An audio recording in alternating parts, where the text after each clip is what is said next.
Good morning. Thank you for being here on time. We will be starting momentarily.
Good morning and good afternoon to our esteemed speakers and the distinguished ladies and gentlemen in the audience. Welcome. I'm Florie Lazier, President and CEO of the Corporate Council on Africa, the leading US business association focused solely on connecting business interests in Africa. I want to thank you all for joining us today for the US-Sudan Business and Investment Forum. Today's forum is a result of multiple engagements CCA has had with the Republic of Sudan, from the historic CCA-led trade mission in December 2017, following the lifting of economic sanctions, to hosting His Excellency Prime Minister Hamdok during his visit to Washington, D.C. in December 2019. Since that historic visit, Sudan has made great strides. In December 2020, Sudan was removed from the state sponsors of terrorism list, the SSTL, eliminating one of the major hurdles to doing business in the country. And this past weekend, another milestone was reached. Sudan is now eligible for the Enhanced Heavily Indebted Poor Countries, the HIPC initiative, under which Sudan can now clear its $50 billion of external debt.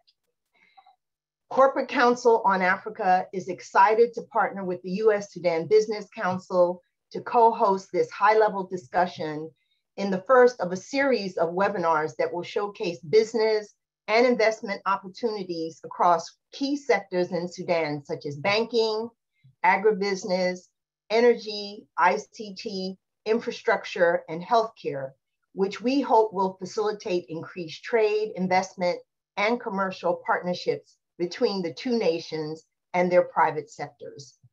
I am delighted that His Excellency Abdullah Hamdok, Prime Minister of the Republic of Sudan, His Excellency Dr. Jibril Ibrahim, Minister of Finance and Economic Planning, and His Excellency Dr. Altahir Ismail Harbi, Minister of Agriculture and Forest, as well as Dana Banks, Senior Director for Africa at the U.S. National Security Council at the White House, will be speaking on this seminar.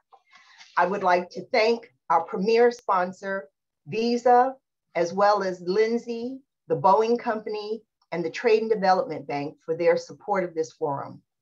Now, like most of our audience, I am eager to hear about the new opportunities for business between the US and Sudan. I'm delighted to welcome Iyab Osman, the chairman of the US-Sudan Business Council. Iyab is an accomplished multicultural business leader and senior executive specializing in telecom, agriculture, and infrastructure finance. But before I turn it over to Iyab, I want to go over some housekeeping rules for questions during today's forum. Please use the Zoom chat function to send us your questions. We look forward to asking them if time permits. And we will only take questions from those who have provided their name and their affiliation. And now let me welcome Iyab. Thank you, Flori. Welcome everyone, Your Excellency, Prime Minister Abdallah Hamdok, Your Excellency, Dr. Jibril Ibrahim, Minister of Finance, Your Excellency, Dr. Altahir Ismail, Minister of Agriculture, the Honorable Dana Banks, Senior Advisor to President Biden, Acting DAS Brian Hunt, Ambassador Sati, the Sudan Ambassador to the US, and the Chargé of the United States to Khartoum, Ryan Shuken. Ladies and gentlemen, welcome all to this first US-Sudan Business and Investment Forum. This is like a dream. I'm going to be a bit less formal in my introduction. When we started the journey of the US-Sudan Business Council back in the summer of 2014, right after the US-Africa Summit that President Obama convened, and the sixth largest economy on the continent, Sudan, at the time was completely absent. A small group of us in the independent private sector in Sudan felt we needed to do something, and we needed to engage, and we needed to start the long journey towards normal commercial, economical, cultural, and just people-to-people connections with the United States. Not in our wildest dreams did we expect in short 6 years that we will be sitting at a forum like this, where probably in the pocket of our Prime Minister, the first Visa card that was issued in Sudan. And in the same room, we have the President of the Middle East, Turkey and Africa of the Boeing Company. And we have Lindsay, and we have a number of large US firms looking at exploring the potential and opportunities of Sudan. This is an amazing moment. It couldn't have happened without the amazing and great sacrifices by the young women and men of Sudan that got Sudan back into the global map, and incredible, tireless effort by the transitional government led by Dr. Hamdok. We are extremely honored to be hosting every single one of you in this forum. Sudan is a story that is still being written. We are still in the early chapters of this hopefully amazing book. The challenges are numerous, but if we were here and there weren't any challenges, then we will probably be too late. So I don't want to go for too long. Welcome all. I would like to thank very special thank you to Flory from Corporate Council on Africa and her amazing team for putting together and helping us with this event. We hope this will be only the beginning of many, many more to come. And before I end, I would like to mention that just shortly before we started this session, we've learned that our colleague and friend and USS Sudan Business Council, Anthony Hagar, just went on open heart surgery yesterday. Anthony is a young man. This is a complete surprise. Please keep him in your thoughts and prayers. He's doing well. Please remember him in your prayers and thoughts. Thank you again, all. Thank you to our sponsors. Thank you to all of my colleagues at the USSBC for all the work they've done with this. And I am pleased to welcome into the forum Mr. Bernard Dunn from Boeing to introduce the Prime Minister. Thank you all, and I am looking forward to an amazing forum and discussion. Mr. Dunn, please.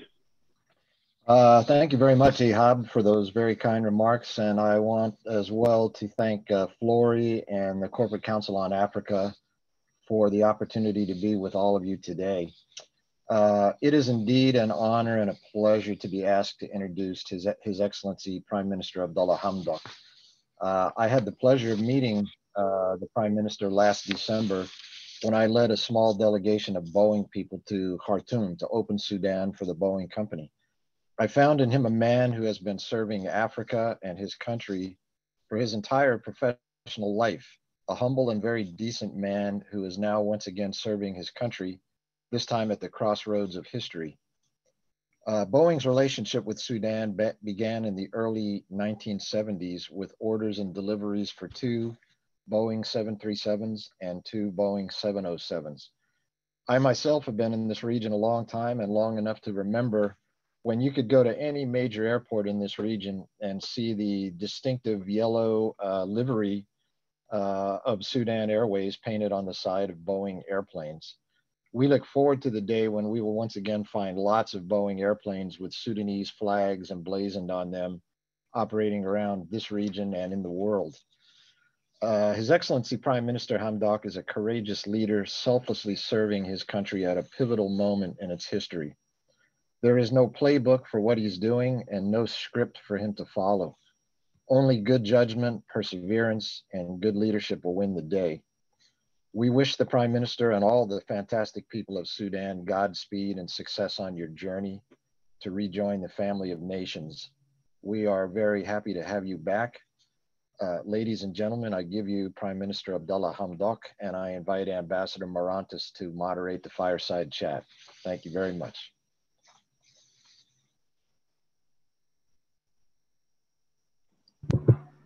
Thank you, Bernard. Mr. Prime Minister, this is such an honor and a thrill for all of us. Sudan's recent democratic transition provides such a historic opportunity for social and economic development for the people of Sudan. And you, under your leadership, Mr. Prime Minister, have undertaken such incredibly impressive economic, social, and political reforms that lay the foundation for Sudan to become a much more resilient and a much better integrated economy. The private sector represented here today so much appreciates your efforts.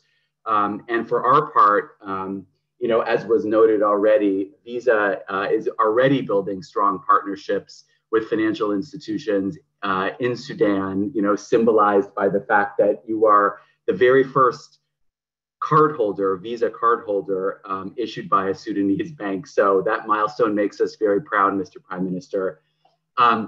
So let me begin some questions. I have a few for you, Mr. Prime Minister, and then I know there are some people in the audience that will have some questions for you as well. So let me just start. History, Mr. Prime Minister, has taught us that democratization is a very challenging process, especially when the expectations of the population are so high. We'd love to hear from you as to what are the most pressing economic challenges that your government is facing and how you plan to respond to them.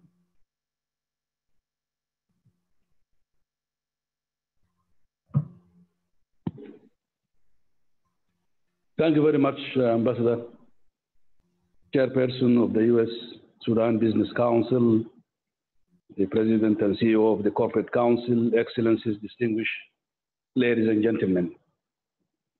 It is indeed an honor and a pleasure to join you on this forum on investment on Sudan. I'm very delighted to be here.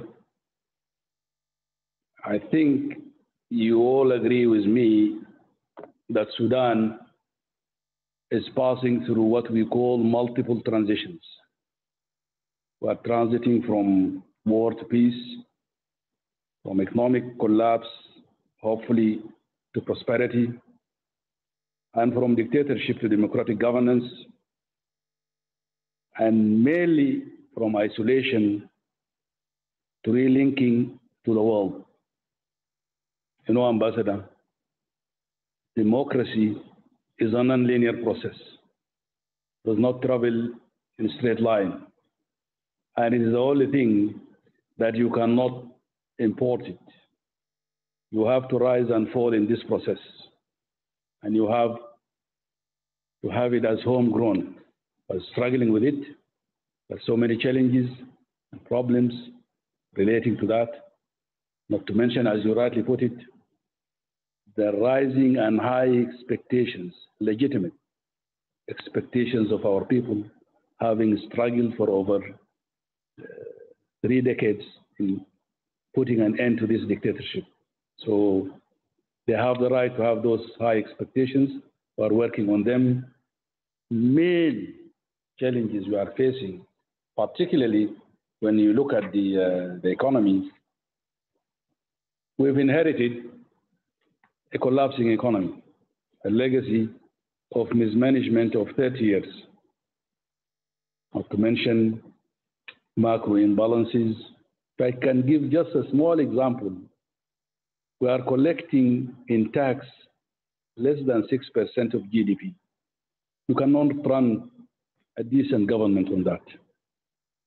And many other challenges. But let me just enumerate a few of them. Challenges on subsidy. We're subsidizing over 6 commodities. Good news is we've been working on this.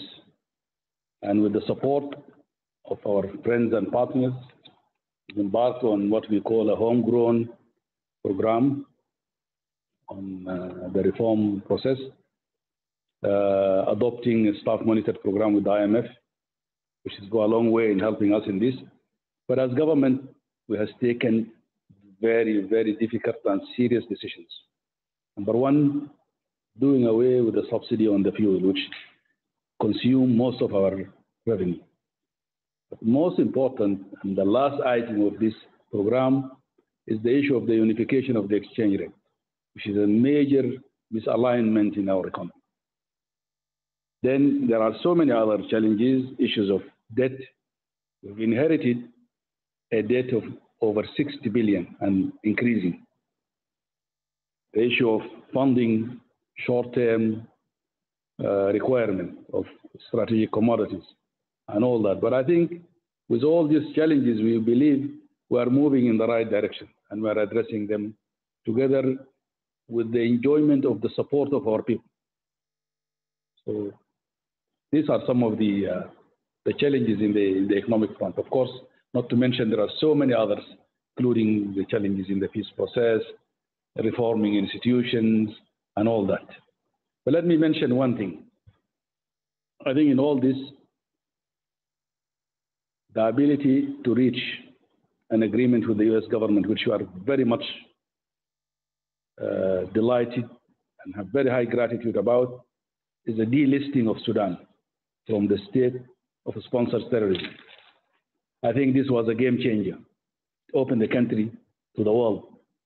We are very, very delighted with that. And I think the issue of the settling the arrears with the World Bank, with the support of the bridge loan from the US government, is again another milestone in this relationship. So thank you very much.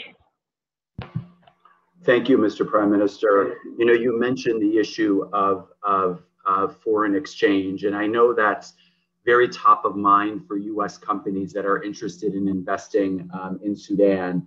We'd love to hear a bit about your insights on what Sudan offers with respect to investment and how Sudan can effectively deal with issues such as repatriation of savings and access to foreign exchange. Thank you very much. You know, I would like the private sector, the investment companies and all that, to look at Sudan as a country of opportunities. Sudan offers huge opportunities. We are a very rich country. We don't want to live on grants and charity.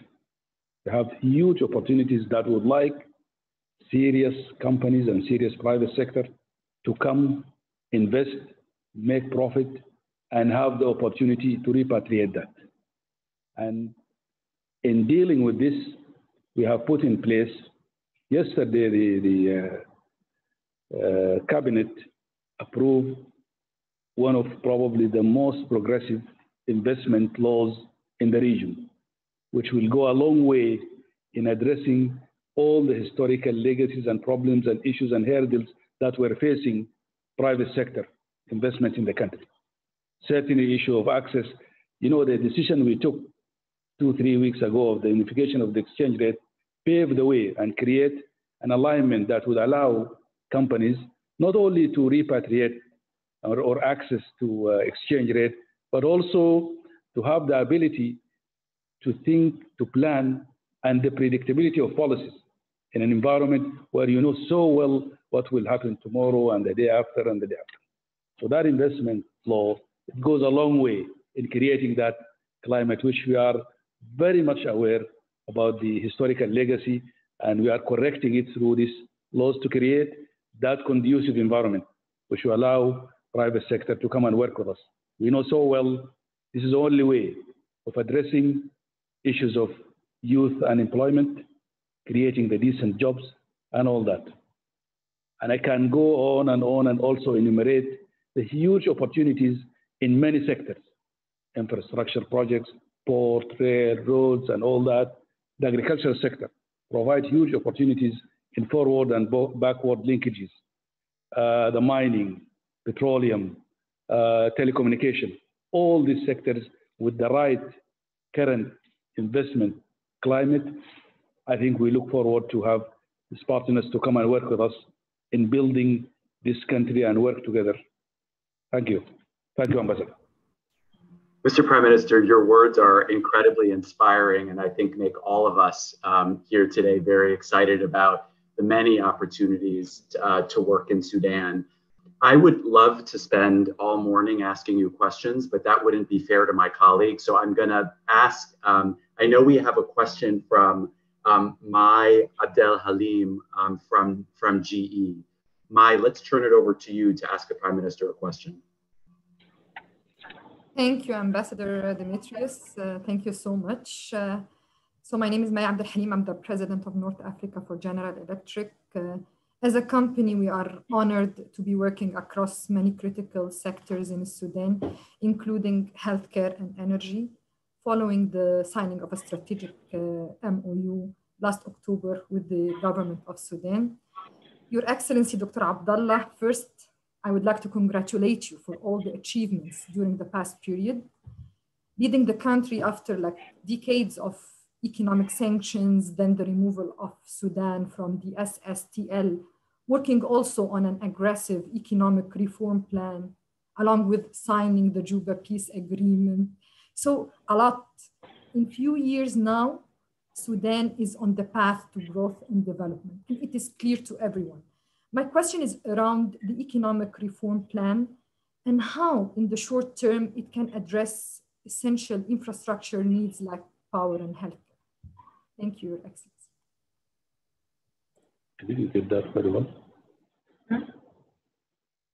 السؤال شنو كان؟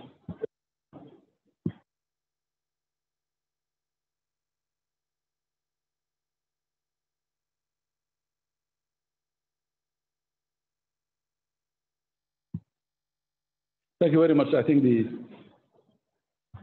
there is slight hitch here in the technology. If I hear you correctly, you're talking about the challenge of the infrastructure in the country. Is that the case?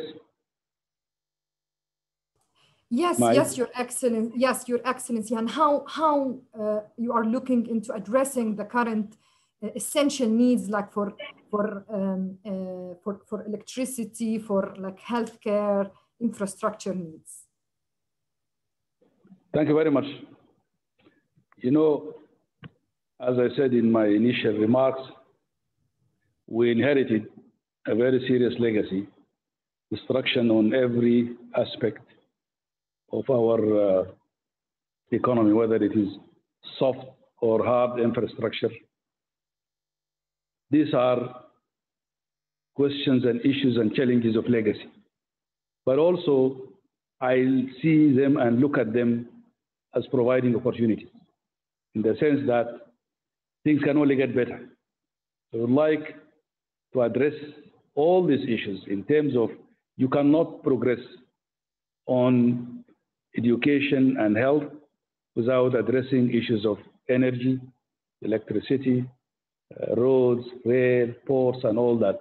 So we are looking at it as collective, in the sense that Sudan, with its strategic location bordering 7 countries, if we get it right here, it has a huge spillover effect.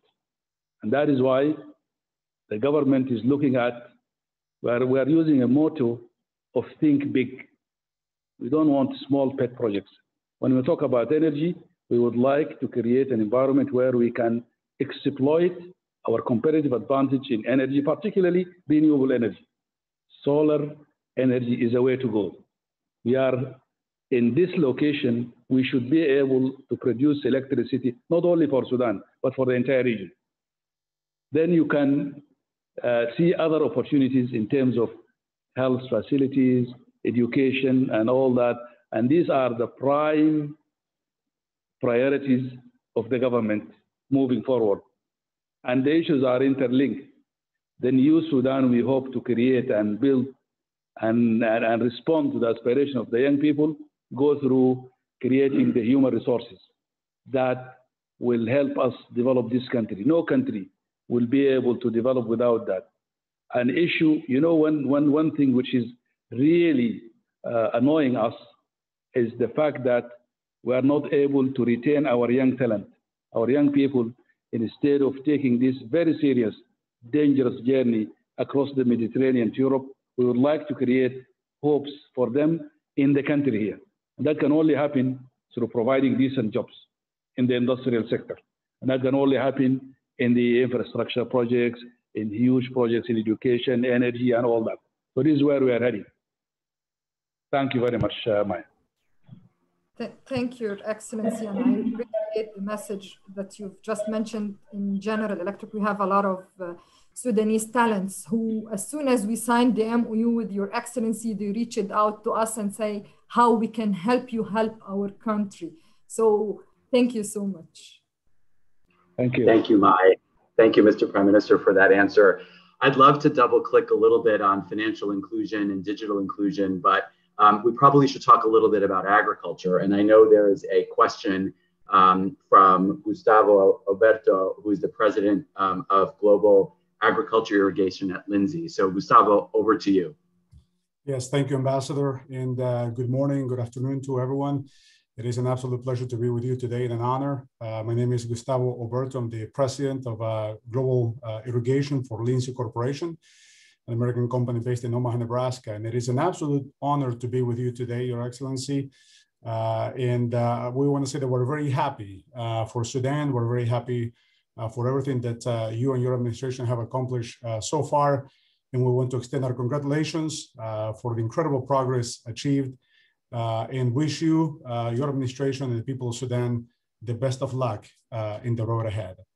So Lindsay Corporation, we're a manufacturer of center pivot irrigation systems that are used for farmers, by farmers to raise crops and better crops in Sudan. We've been operating in Sudan now for over a decade. And so my question to you, Prime Minister, today would be your plans and the plans of your administration to facilitate financing for local farmers to be able to invest in modern irrigation technologies that will help them raise a better crop, and in that process run profitable farming operations that then of course can help lift the economy, the Sudanese economy, from the bottom up. So any insight you can provide on financing instruments for the farmers would be fantastic. Thank you.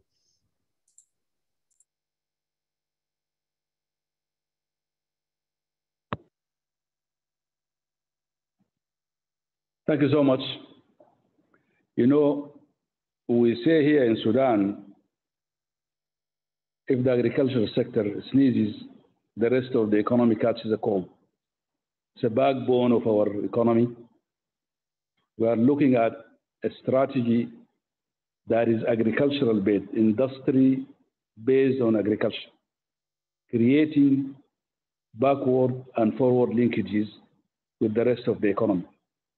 You know, we would like to put an end to the model that we inherited from the colonial era.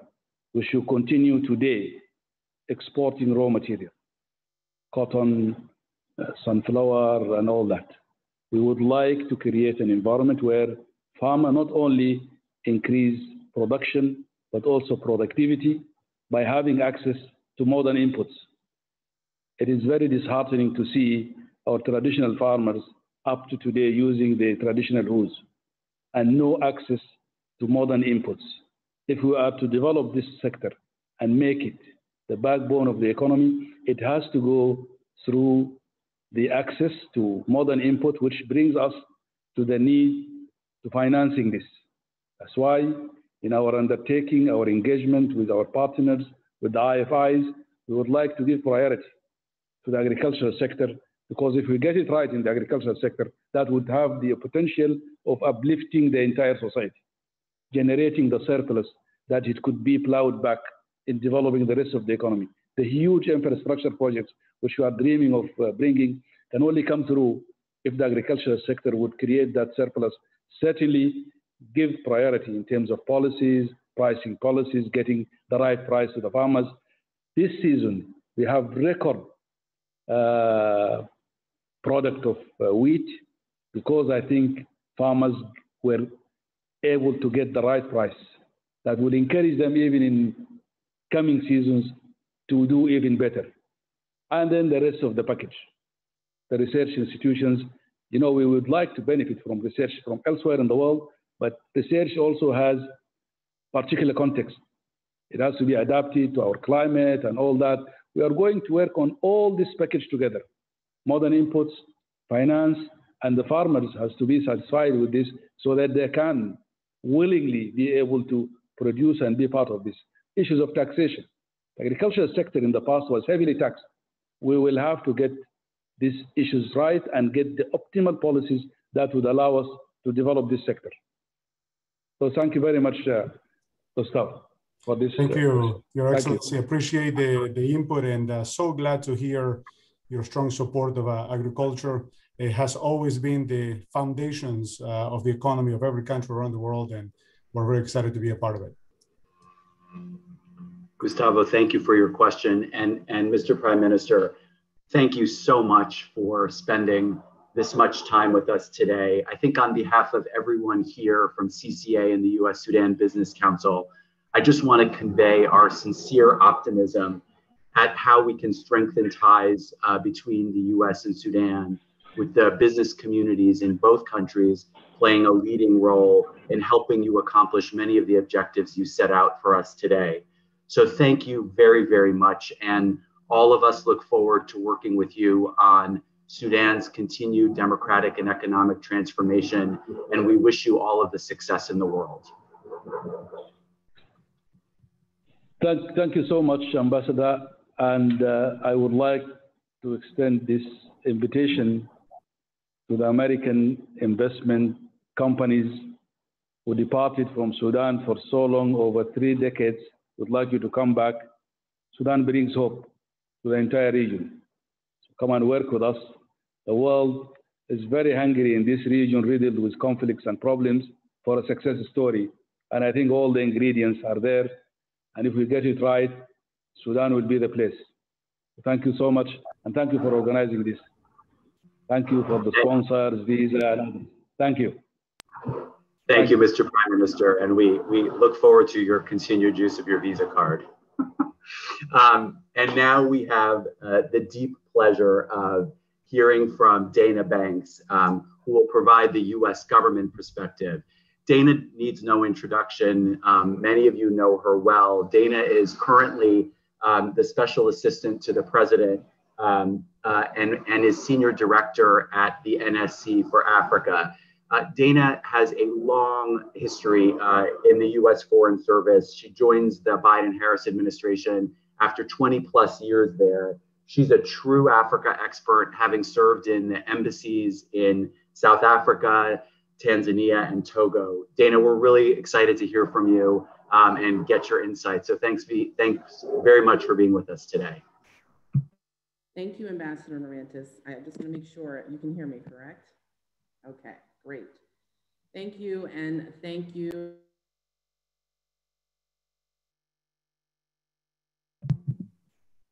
Okay, there we go, sorry.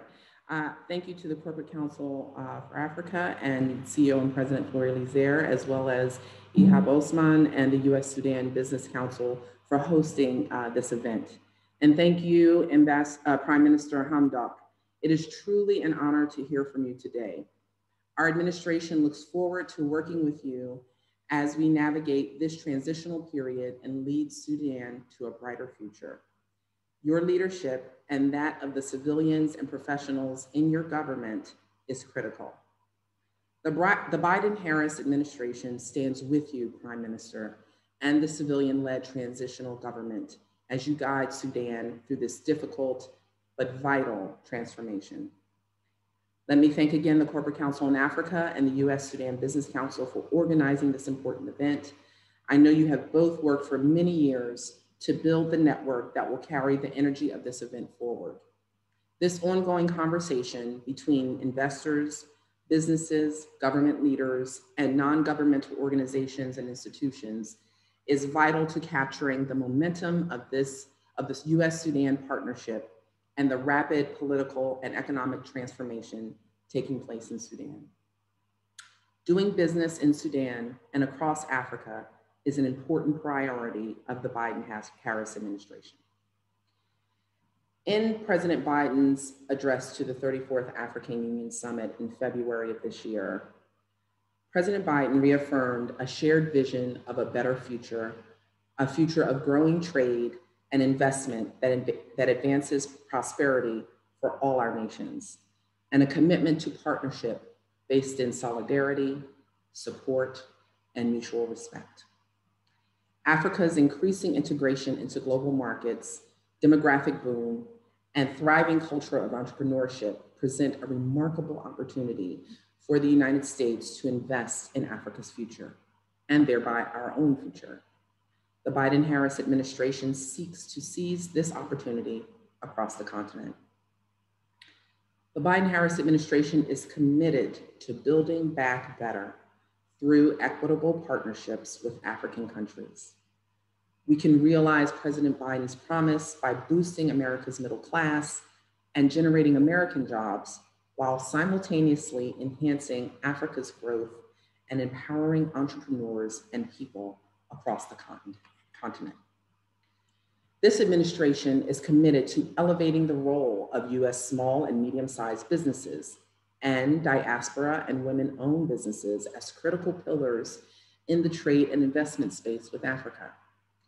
Our approach will help U.S. and African businesses encounter less needless duplication and red tape, and more effective delivery of US government support that open new opportunities for American and African businesses. We will facilitate greater coordination with the private sector by connecting and messaging African opportunities more effectively to US companies, highlighting increased security and improved business conditions throughout Africa.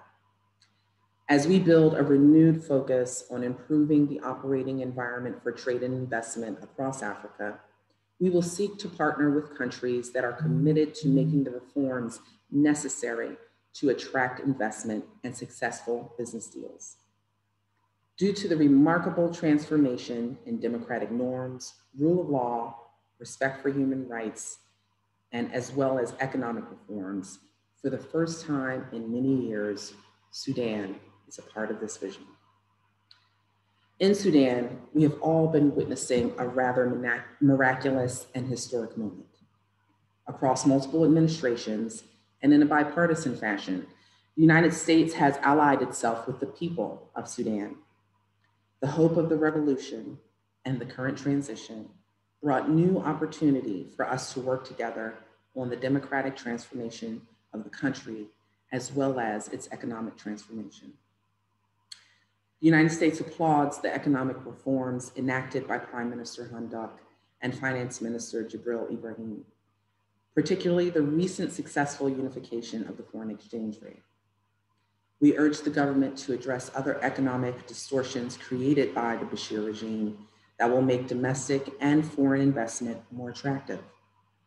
Recent steps will help transform an economy which worked for the few into an economy that works for the many. We commend Sudanese leaders for the signing of the Juba Peace Agreement, a historic achievement in any era. We are encouraged by the Sudanese government's continuing efforts to make peace with those parties who remain outside of the process. That said, much work remains to be done. The work of establishing a transitional legislative council, security sector reform, as well as preparing a new constitution and organizing for elections is a long and hard road. For our friends in the private sector, let me say this. The United States made good on its commitment to rescind Sudan's previous state sponsor of terrorism, SST, designation. Lifting SST removed a number of barriers to doing business in Sudan, including economically related sanctions that made it challenging for your firms to invest in the country. On March 24th, the US Department of Treasury provided same-day $1.15 billion bridge financing to help Sudan clear its arrears at the World Bank. This will give Sudan access to almost $2 billion in World Bank financing. I will leave it to Prime Minister Hamdok and others to tell you that Sudan is open for business, but we believe that taking this step has created a once-in-a-generation opening to achieve sustainable progress towards economic opportunity, justice, democracy, and respect for human rights for the Sudanese people. As we welcome Sudan back into the community of nations and work to strengthen our bilateral relationship, it is important to see these connections built not just government to government, but people to people, business to business, exporter to importer, entrepreneur to entrepreneur. And so we must remember the engines of the revolution, the women and the youth. They are essential players in Sudanese economic life. Much like in the United States, small businesses are the lifeblood of neighborhoods and towns across Sudan. So we should all strive to connect American businesses with the baker in Omdurman, the smallholder farmer in Darfur, or the trader in Kordofan. This is how the fruits of the revolution, including access to business partnerships and opportunities, can be shown to benefit everyone. The Biden-Harris administration will continue to foster these ties by bringing Sudan forward to the global market. We believe that we can build a relationship filled with mutual benefits and that seeks to continue to stand with the Sudanese people in their pursuit for a democratic change in their country. Thank you all for being a part of this important discussion on doing business in Sudan. Thank you. Dana, we are just so honored that you were able to bring the voice of the Biden-Harris administration to this event.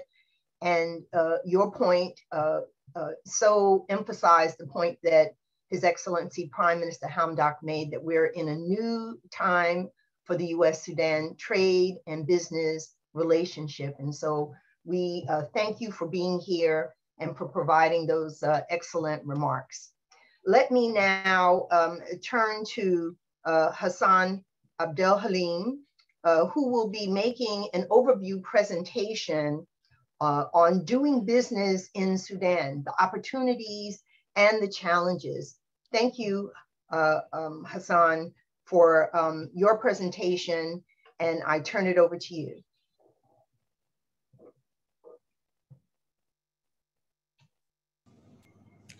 Thank you, Flori. Thank you, Your Excellency Prime Minister Hamdok. Thank you, Dr. Ibrahim. Thank you, Your Excellency Dr. Ismail, Honorable Dana Banks, Ambassador Sati, Charge d'Affaires Brian Shukran, and DAS Brian. My name is Hassan Abdelhalim. I'm the GM of Arak Food Division. Arak is a conglomerate that's been operating in Sudan for about 40 years. We're in the food business mainly, and namely the bottler PepsiCo, franchisee of KFC Pizza, and the second largest wheat flour mill. In order to capture the true essence of our revolution in Sudan, we've prepared a short video to share with our guests. Carla, please start the video.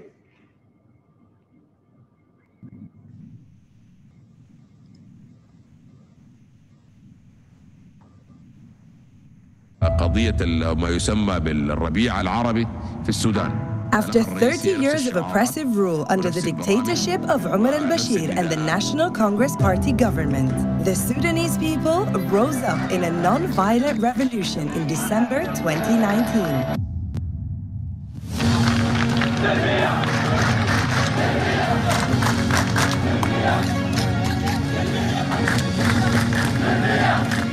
Peaceful, peaceful.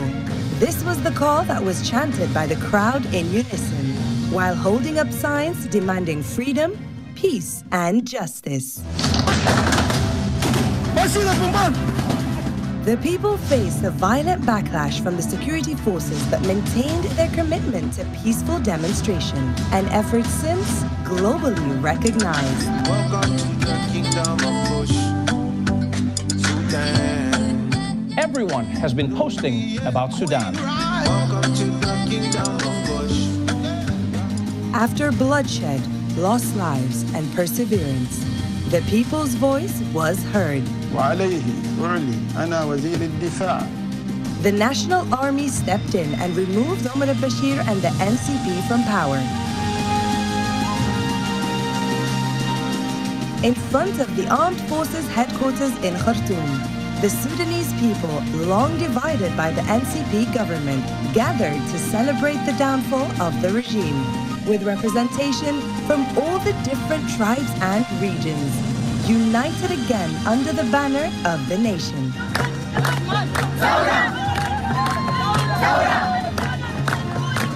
The role of Sudanese youth, and specifically that of young women, was prominent in the revolution. It was their courage and endurance that kept the country to stand firm in the face of violence and brute force. Their sacrifice was honored with the insistence on roles for women to be allocated at the highest levels of the new government, including on the Sovereign Council. Following months of deliberation during the spring and summer of 2018, the civilian and military components of the revolution reached an agreement to establish a hybrid military-civilian transitional government, tasked with guiding the country to a permanent human rights-based constitution and free and fair democratic elections. Sudan today is truly a new Sudan, Recent peace deals have brought even those who took up arms to fight the old regime into the new transitional government, setting the stage for an even more inclusive and more diverse new government.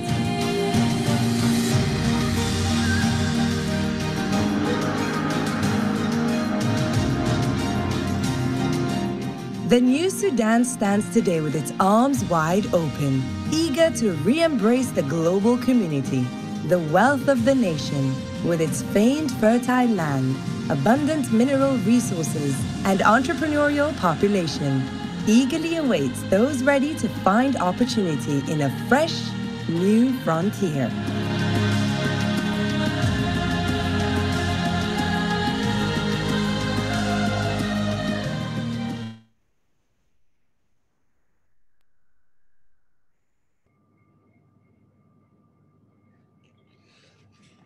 Thank you, Carla. I'll move on to discussing the economic deck, just to give some of the US audience some insight onto Sudan's economy and demographics. Sudan has a population of 42 million, the bulk majority of which are under the age of 30 and well educated.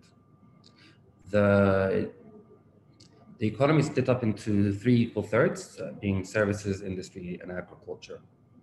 Although the GDP figure might seem low to some of our audience, it'd be remiss to not mention that Sudan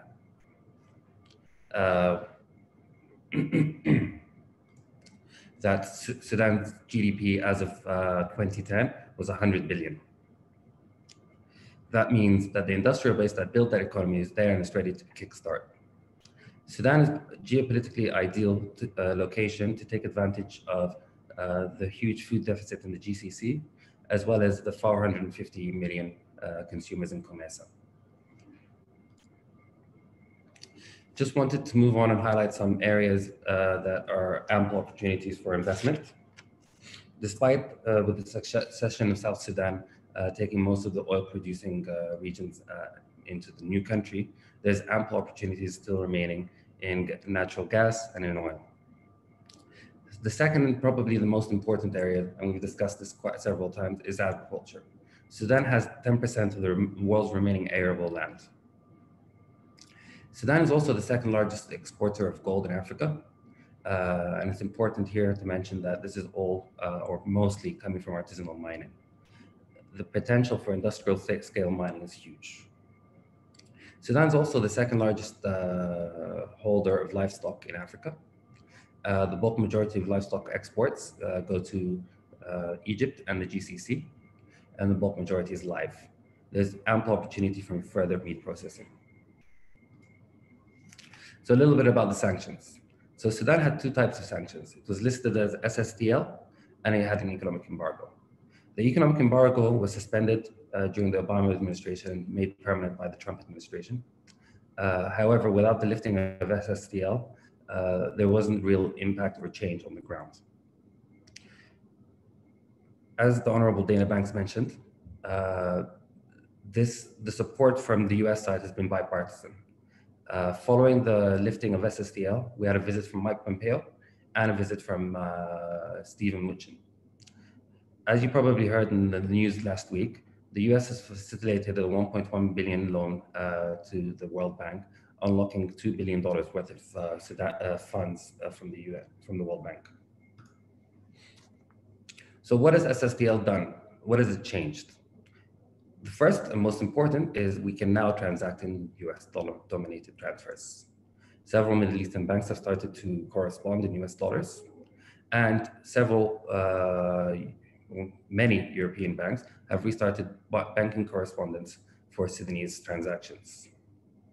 The exchange rate reform has allowed companies to come back to using standard banking channels to make transactions with availability of hard currency.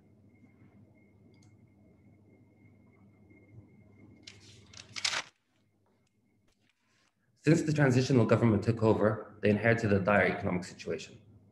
Their leadership in removing subsidies on wheat and fuel has allowed the inflation and devaluation of the SDG to slow down. This has made the environment a lot more conducive for investment. The removal of subsidies naturally has a negative impact on those that require it. In partnership with the World Food Programme, the Ministry of Finance has introduced a family support program for direct cash transfers. The government has also enacted several acts to protect personal freedoms and specifically wants to protect women. Finally, after the deal between the military and civilian parts of the civilian-led government, the UAE and Saudi Arabia provided $3 billion in aid, 2.5 in kind and $500 million in cash. This allowed Sudan the bridge until the international community stepped in.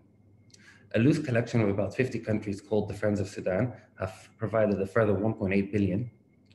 And there's a further meeting in Paris in May to provide further funding. The UK has paid over $400 million to the African Development Bank to also unlock lending from the African Development Bank to Sudan. All this international support is contingent on the Sudan following the IMF staff monitor program in reforming the economy and making it more friendly for business. Thank you. I have the pleasure to introduce Ms. May Abdel Halim, President of GE North Africa.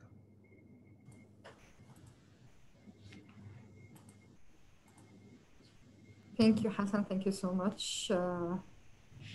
Thank you, ladies and gentlemen, for joining us today. I have the unique privilege of moderating this distinguished panel today at a very exciting time for Sudan.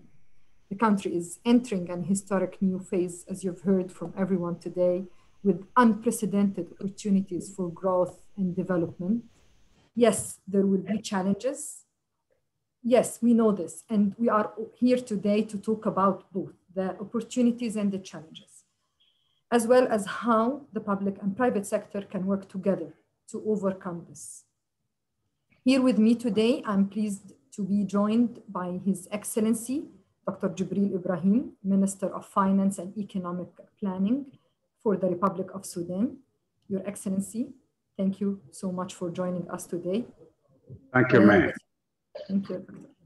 It's also a privilege to have on this panel, Dr. Mustafa Abdullah Hassan, the CEO of the Bank of Khartoum, Ahmed Gaber, General Manager for North Africa for Visa, and Admasu Tadas, President and CEO of the Trade and Development Bank. Thank you all for joining us today. Your Excellency, Dr. Jibril, we would like to start with few opening remarks from you. Thank you. Thank you, Mayor. The Prime Minister, I think, has already left. Ambassadors, corporate leaders, and distinguished guests. Sudan is on an exceptional journey of reform, hoping to create a unique success story. I will argue that these reforms, alongside peace, abundant resources, and a strategic position, create an excellent investment and partnership opportunity. The transitional government inherited a dire economic situation in 2019, resulting from decades of economic mismanagement. GDP was contracting. The budget deficit and the current account deficit both exceeded 10%. The currency was in free fall, and inflation was at triple-digit levels. Unprecedented hurdles require unprecedented actions. Inspired by the revolution and mindful of decades of sacrifices, we are confronting these challenges with decisive reforms. My first decision on taking office was to reform the exchange rate, to bolster competitiveness, remove multiple rates, and create the incentive for export proceeds and remittances to flow through formal channels, not the parallel market. We removed costly fuel subsidies, which drained 38% of our budget, fueled corruption, and were paid for by the poor and middle class through inflation. We are bringing transparent governance to state enterprises, including security sector reforms, security sector firms, by publishing an inventory of SOEs, and transferring financial oversight to the Ministry of Finance. We are amending the Central Bank Act to enshrine its independence and strengthen its capacity to focus on price stability and well-governed modern banking system. We are on the verge of passing an anti-corruption law and creating an anti-corruption commission. We will transparently manage the budget, focusing on health and education and investing in marginalized states. To accomplish this within our means, we will expand the tax base, suspend tax exemptions, and improve tax administration. We are improving the investment climate, including through a new investment law, Public-Private Partnership Act, and regulatory streamlining. And we have opened the banking sector to conventional lending alongside Islamic, and have extended our payments system to digital payments and mobile money. We focus on transparency, removing distortions, and creating a leveled playing ground to allow entrepreneurs from all parts of Sudan to succeed rather than large enterprises connected to the state. We are changing economic governance, and there will be more reforms ahead. Last week, on March 24th, the IMF's board affirmed that our economic reforms continue to be of upper credit tranche quality. The IMF will soon review our performance in the first quarter. If the assessment continues to be positive, we will have demonstrated track record required to enter HIPC by the end of June. Our arrears and penalties, around 80% of our external debt of 56 billion will be cleared. With US Treasury's support, we have cleared arrears to the World Bank and regained access to IDA and IFC financing.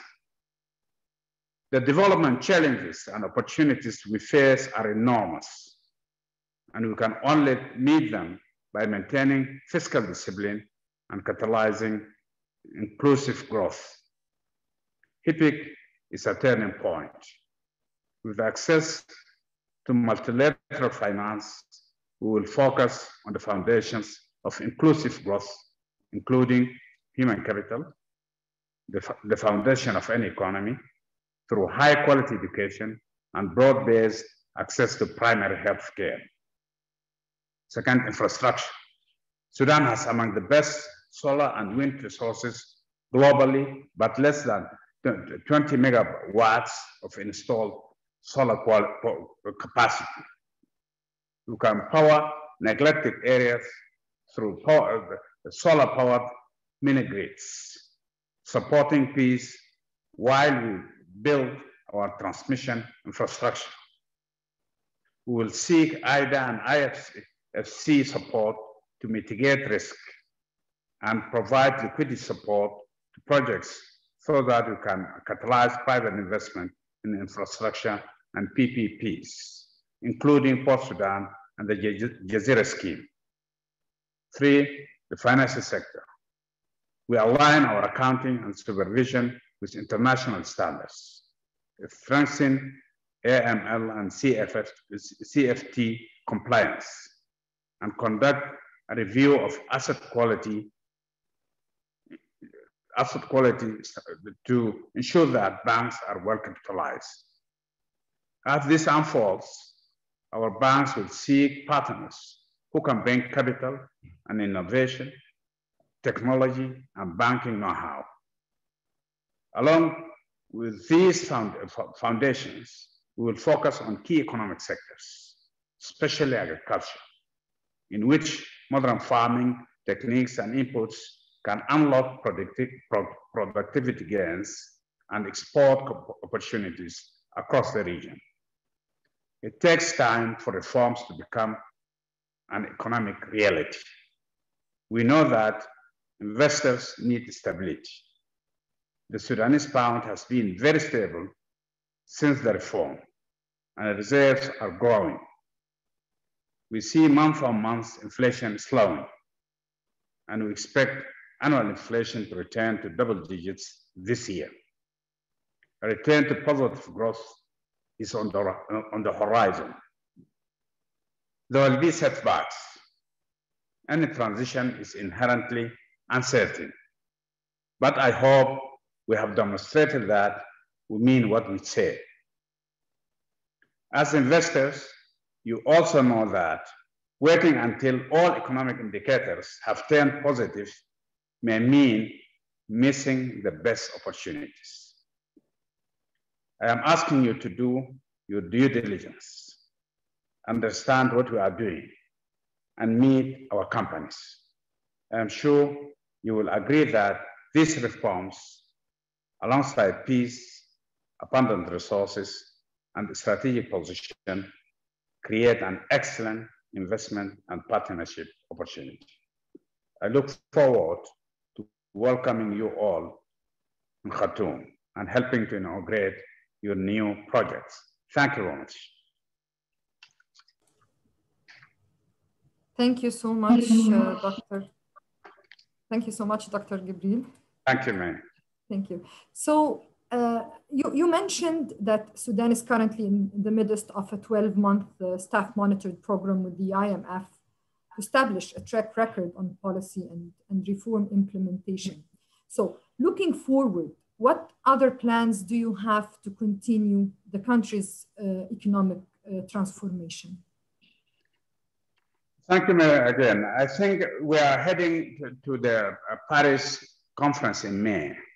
And by that, we are looking forward to clearance of other areas with the African Development Bank and as well as the IMF areas. That's one part. We are looking and working hard to make sure that our debt, we are getting debt relief very soon by at least complying to the IMF staff monitored program.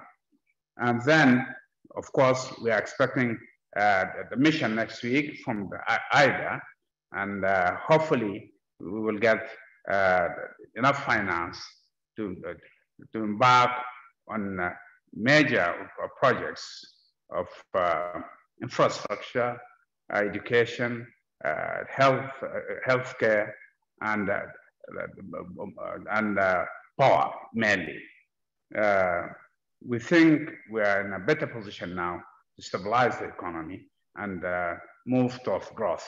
We are also helping our people through the family support program. Thankfully, with the help of the international community, we have enough money now to at least mitigate any effects of these painful reforms on our population. We think we are moving well, and we are hopeful that things will look better very soon.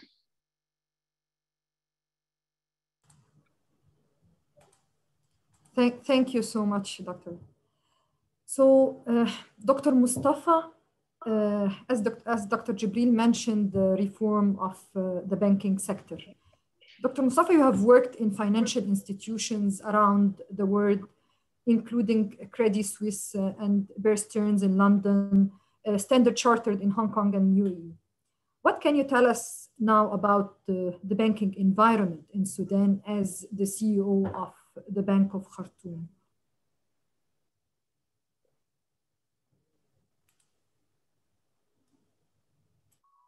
Yes, hi.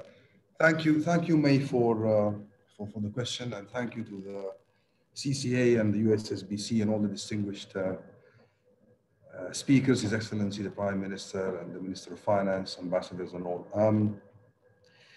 Well, I've obviously worked in multiple institutions internationally and locally, and I can tell you there is one similarity between them, is that Bank of Khartoum and all these institutions are all 100-year-old plus. So pedigree is certainly not in short supply.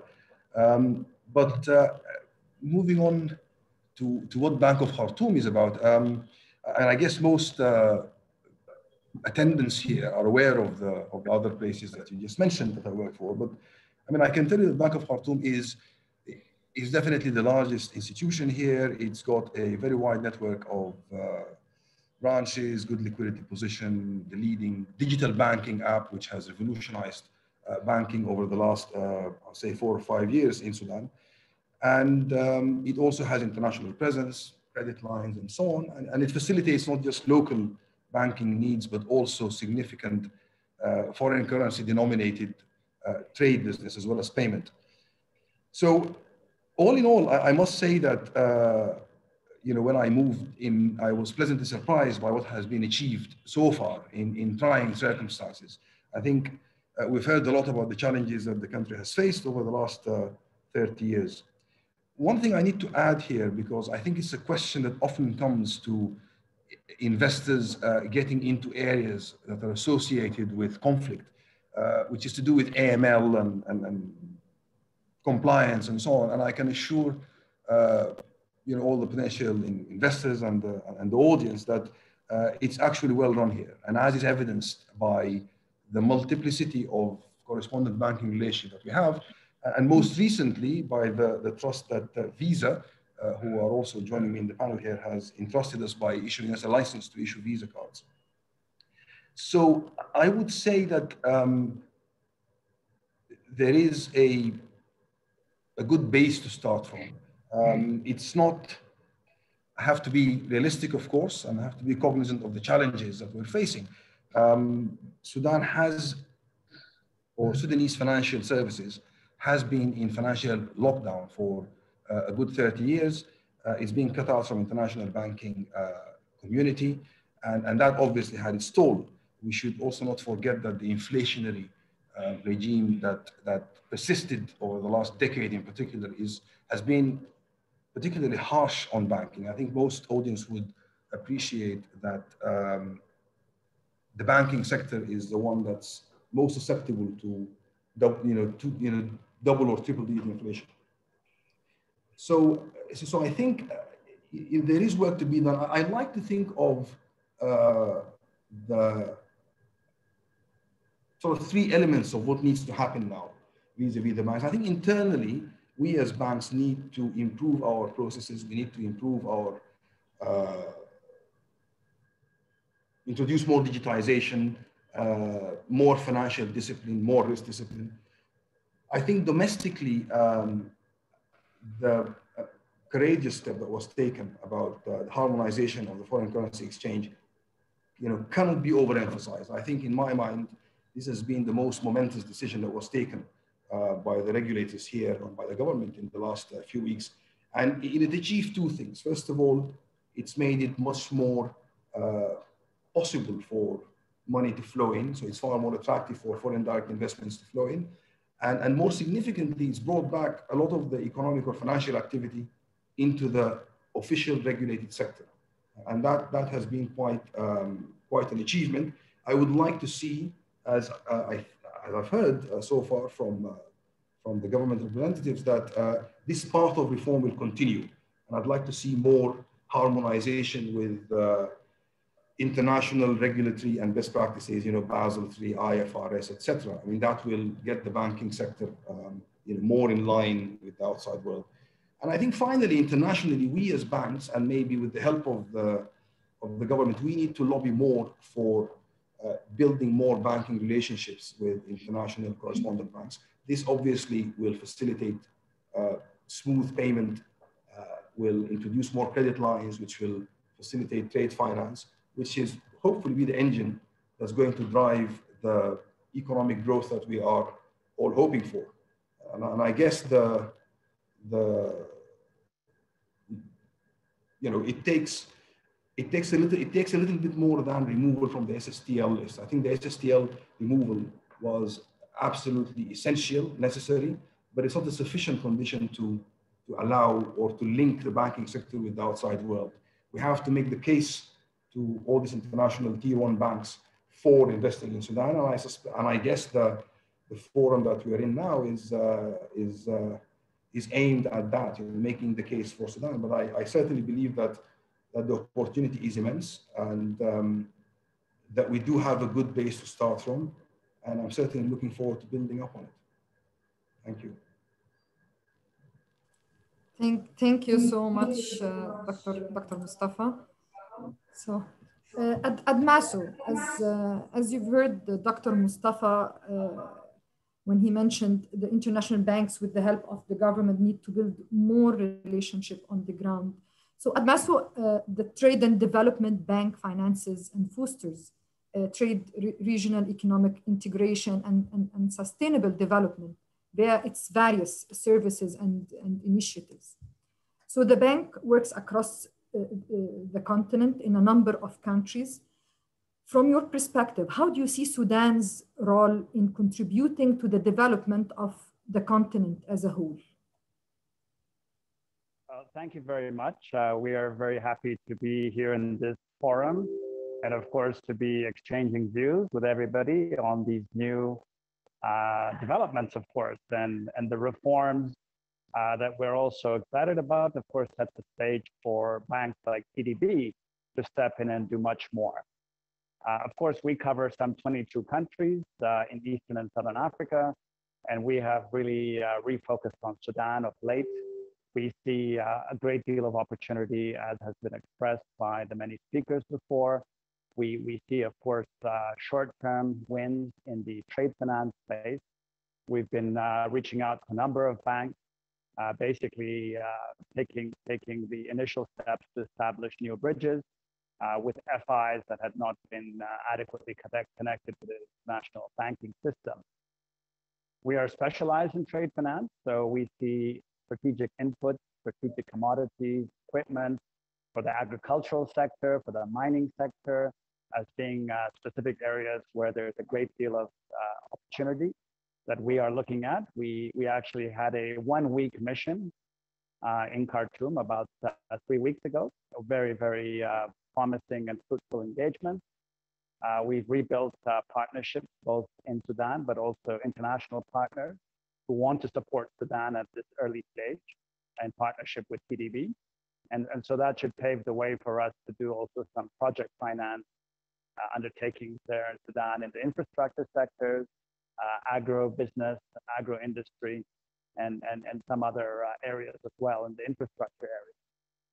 So we have appetite, and we have begun already building up new partnerships with banks in Sudan, and that should enable Sudan to reconnect to the various suppliers around the world who also want to do more with Sudan. Thank you so much, Admasu. Thank you. That's really encouraging, actually. It's really impressive to see a lot of development agencies and banks started to focus on Sudan now. So Ahmed, Visa is known for its work in financial innovation across the globe.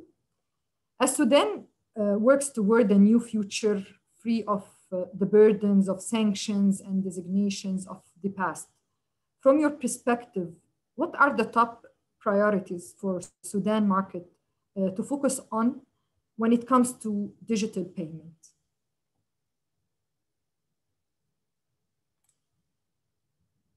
Ahmed? Yes. Ahmed, we cannot hear you.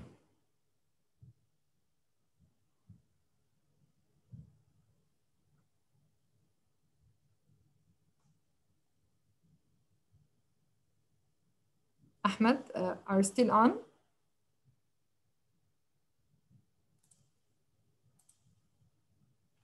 We cannot hear you.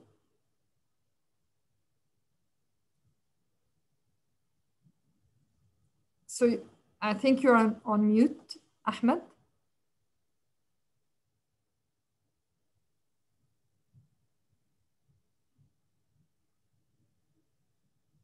No, we can. So I'm not sure if it is, it's with me only, or can anyone hear Ahmed, or? Ahmed, we cannot hear you. No, we do not hear him.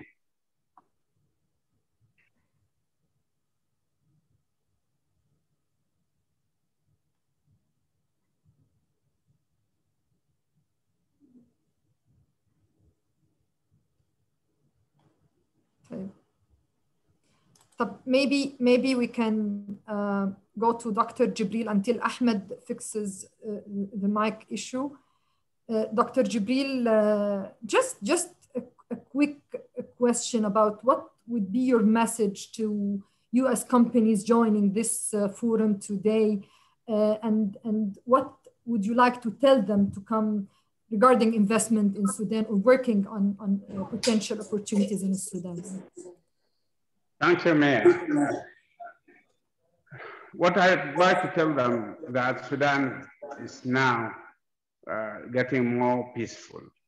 All the movements have joined the peace process, and we have the SPLM North, led by Al-Hilu, signed DPO last week or just 2 days back. This means that the country is getting peaceful and more peaceful by the day. Opportunities here are very high. Our potential is so big, and our government is prepared to help the business community to facilitate whatever they need so that they can get into business here. They are most welcome, and if they met any problems, we are here to facilitate and to solve all the problems they are going to face.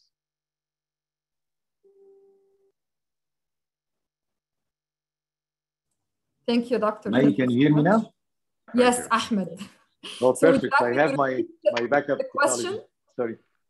Yeah, I can answer the question. And good afternoon, good evening, good morning for the audience from everywhere. Thank you for the great event, and thank you, Mike, for the great question.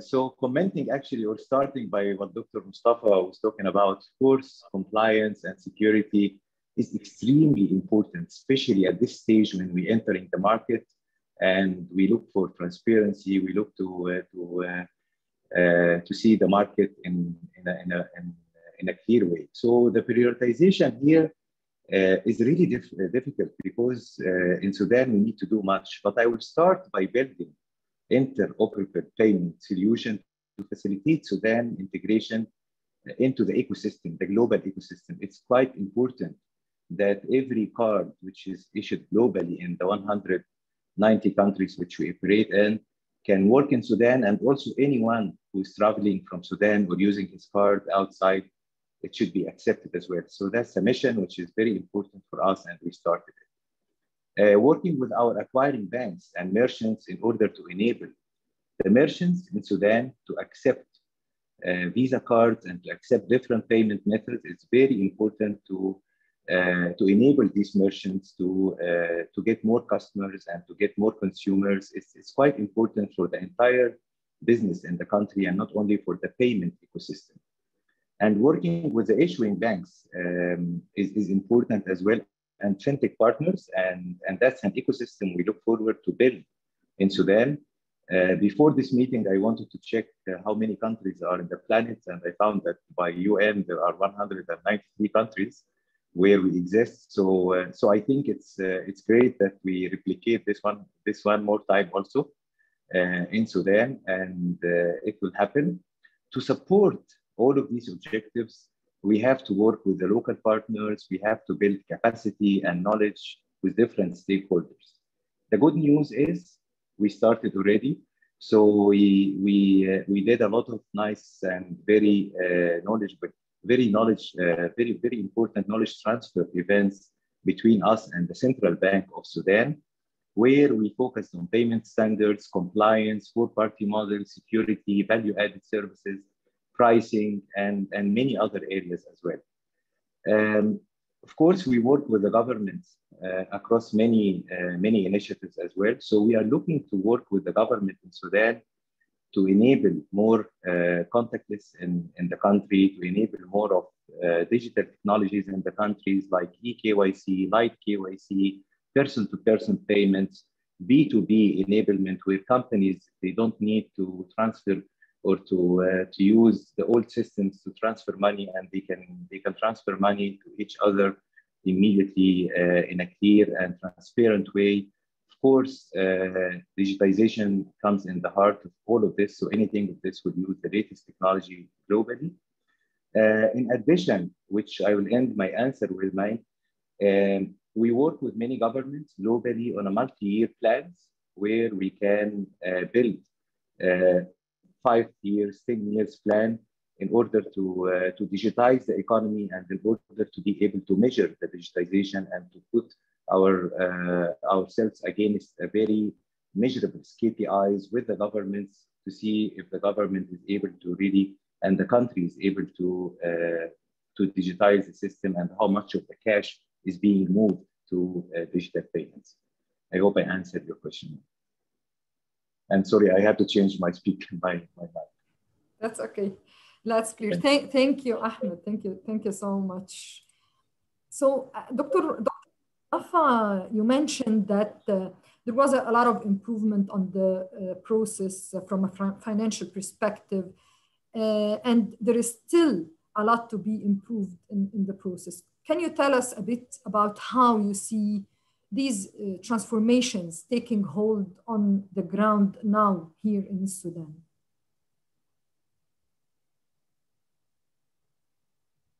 Sure. Thank you, May. Well, let me just rephrase. So you're asking about the changes that have taken place and what more that needs to happen. And well, I think, you know, I attend a lot of meetings where we talk about the impact, for example, that the foreign currency unification policy, as it's called, has introduced. And I must say, it really surpassed everyone's expectations in terms of just the sheer demand. And that happened despite the payment processes still not quite being where they should be. I mean, the volumes coming in that are published by the government, I mean, you're talking about hundreds of millions of dollars already flowing in through official channels. And you cannot underestimate that, because once you start having this payment flow going through the official channels, then we have visibility over this. The allocation of these resources can be done appropriately, you know, using sound judgment as opposed to, you know, sort of informal deals allocating currency here and there. So I think the changes that we're witnessing are quite significant.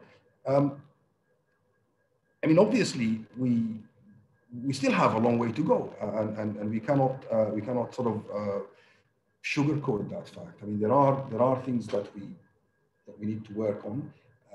The thing that particularly, you know, if you like, keeps me awake at night is what can we do to improve that connectivity with the international banks further. And I think I get a lot of questions on that. So far, we've established reasonable channels, for example, with the GCC mainly. I think Europe and the US remain slightly trickier, although, you know, funds still flow, but they can be improved. And, you know, on the regulatory side, or the reform side, I mean, I'm fully expecting things to start moving in the right direction. I mean, hearing all the right noises, you know, coming in from the regulators, that the intention is to take this forward. And let's not forget, you need all of these to come together in order to convince the investment community outside of the opportunity. But I'd like to reiterate the word of one thing I picked up from the finance minister's comments is that, you know, if you wait for everything to line up, then, you know, that's when you miss the huge returns. If you don't mind, I'd like to take this opportunity. I think I was just reading the panel's questions, and I think one question came about what are we doing to facilitate opening currencies to the Sudanese diaspora, and I think we are certainly taking steps there. We've approached the Ministry of Finance to allow us to hand over application forms to the Sudanese diaspora outside in order to facilitate opening of bank accounts. So we are making lots of efforts in terms of helping this transition. Thank you, Doctor. Thank you so much for this. So, Admasu, it would be difficult to hold an event now without addressing the impact of COVID-19. If you can tell us a bit about what you are seeing in this regard across Africa and how countries, including Sudan, can find new ways to build resilience amidst the pandemic. Yes, thank you, May. Clearly, COVID-19 has taken its toll on the world, and of course, Africa is no exception. We're very happy that 2020 is behind us. The worst recession that we've seen in 50 years has happened, and all predictions now are that there will be a bounce. We're looking at roughly 3.4, 3.5% average growth coming back to the continent, and Sudan, of course, will be one of those countries where it'll be a bounce. Of course, assuming that we continue to get COVID-19 under control. There's, of course, the social and health impact, which requires an emergency response, and several institutions are working very hard on that, including ourselves at CDB. But of course, I think the harder part will be to get the Build Back Better agenda moving, and that will require, of course, much stronger efforts in the areas of trade finance, to ensure that the necessary inputs and equipment are coming in to give the needed support to the various sectors that need recapitalization. And of course, project finance and finance to banks who can on-lend to SMEs. Because we know that in Africa, the SMEs are a very, very big part of the backbone of the economies of most of our countries. They're the ones who provide the greatest employment and livelihoods. And of course, they've been most hard hit by the COVID-19 pandemic. They have the least coping mechanisms. They don't have access to commercial banks like the bigger companies. So clearly, we as banks, specialized and commercial, have a big role to play to reach out further and do more, to reach out to the SMEs in particular. And we as TDB have a new program, and we'll be looking to work with financial institutions, commercial banks specifically, to share risks with them. Because it's not always easy to provide hard currency lending to SMEs, because it would be a mismatch in currencies, as we know. But we could work with financial institutions and provide non-funding solutions, risk participation arrangements, so that we can share the risk and enable those commercial banks on the ground who can work with local currency to do more to support SMEs. We're working with the World Bank, with the European Union, with many other big international funding partners to reach out more to the SMEs in the region. And this is not just the micro level SMEs, but also the slightly larger SMEs who could do a lot of innovative work in the sectors that we know have great potential in Sudan. Agricultural sector is key, but we can also see opportunities in the service sectors as well. So I think building back better means putting our shoulders to the wheel. And I think the fastest way to do that sometimes is to work with local partners. And that has been our first step here at TDB, is to work with the commercial banks in Sudan, who we know are ready to run very quickly, before we can all get over the COVID lockdown and impediment. Maybe I'll stop here, but all I can say is the region is very clear that fixed capital formation, getting investment levels back up, is critical to get Africa back on the growth path that will create the jobs and get that structural transformation going. Thank you, Admasu. That's really helpful, actually. It also empowers the local companies in Sudan and make them empower them in front of the multinationals and international community as well. Ahmed, if you can just quickly shed the light on what kind of partnership is Visa looking to develop in the Sudanese market, just quickly before we end the panel. Sure, and before I get muted again. Visa is a network. Network means that we have to connect to partners. Is in the heart of everything we are doing. We partnered with local government bodies. We partnered with central banks. We partnered with multi players like MNOs, mobile operators, fintechs, to develop the entire ecosystem in the country. So partnership is very important, and we are very open to partner with many players in the market. And of course, we have different methods of partnerships, and we're happy to partner with all of these partners. Thank you. Thank you so much. Thank you, May. So, Your Excellency, Dr. Jibril, if you have any closing remarks before we end our panel today. Thank you, May. One, I think I will repeat what my Prime Minister said. We are not looking for handouts. We are looking for strategic partnership with investors and for win-win gains.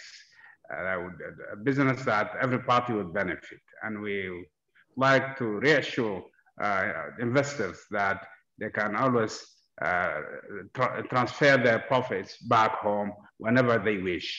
That's one thing. The other thing I would like to also emphasize here is that getting to Sudan is getting to the wide market all around Africa. It's not just about one country. You're getting to all the countries around us.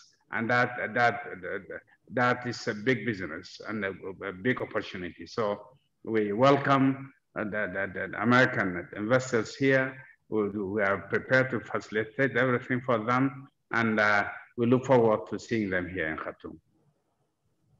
Thank you. Thank you. It's a pleasure. So thank you very much to our distinguished panelists. I have learned a lot actually today about the incredible opportunities that lie ahead for Sudan. On behalf of General Electric and the other organizations here today with us, I now can say that we are looking forward to continuing partnership. Now I would like to invite Ahmed Abdellatif for an overview presentation of the agribusiness sector in Sudan. Thank you all so much. Ahmed, the floor is yours.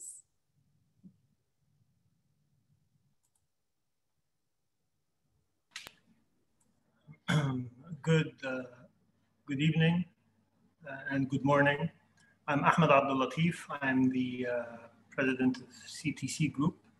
CTC Group is a private sector group of companies established in Sudan in 1956, operating primarily in agrotechnology, one of the largest private sector groups in the agrotechnology space in Sudan. I'm also a founding member of the US Sudan Business Council, the USSBC. And if you could please start the presentation, Carla.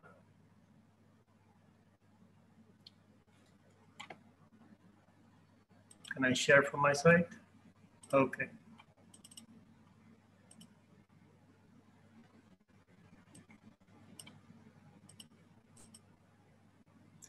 So I'd also like to sincerely thank His Excellency Dr. Hamdok and the distinguished ministers and the distinguished panelists on the two panels before. Sudan has the largest unutilized land bank of arable land in the world. It's about 10% of global unutilized arable land, over 46 million hectares. And that against a backdrop of the global land share for agriculture having reduced by about 80 million hectares over the past 20 years. And in the light of the ongoing COVID-19 pandemic, and more recently, the Suez Canal blockade, this has really highlighted the fragility of global food supply chains and has made the issue of food security and food stability really a major agenda issue for all governments, not only in Africa.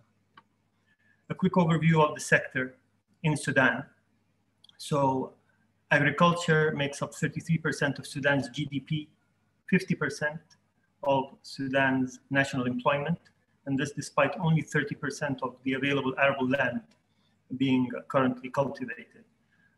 Yields in Sudan are still very low, so 10% of world leading yields when we consider our leading agri products like cereals like sorghum. And this means there is really massive upside potential for yield improvement in the near term. The ag sector in Sudan is an extremely diverse sector. So you have a very wide range of climatic zones, diverse farming systems, and large variations in technology adoption. 55% of agriculture is traditional rain-fed agriculture, sometimes called subsistence agriculture. But then you have 35% of the area is mechanized rain-fed, and this is a growing sector. And 10% is irrigated agriculture. This diversity leads to a very diverse crop structure in Sudan, so a very wide diversity of crops. And you will note that our staple cereal sorghum makes up about 40% of the total land, but only 19% in terms of the value of the output. Whereas fruits and vegetables make up only 3% of the cultivated land, but actually 40% by value of agricultural production.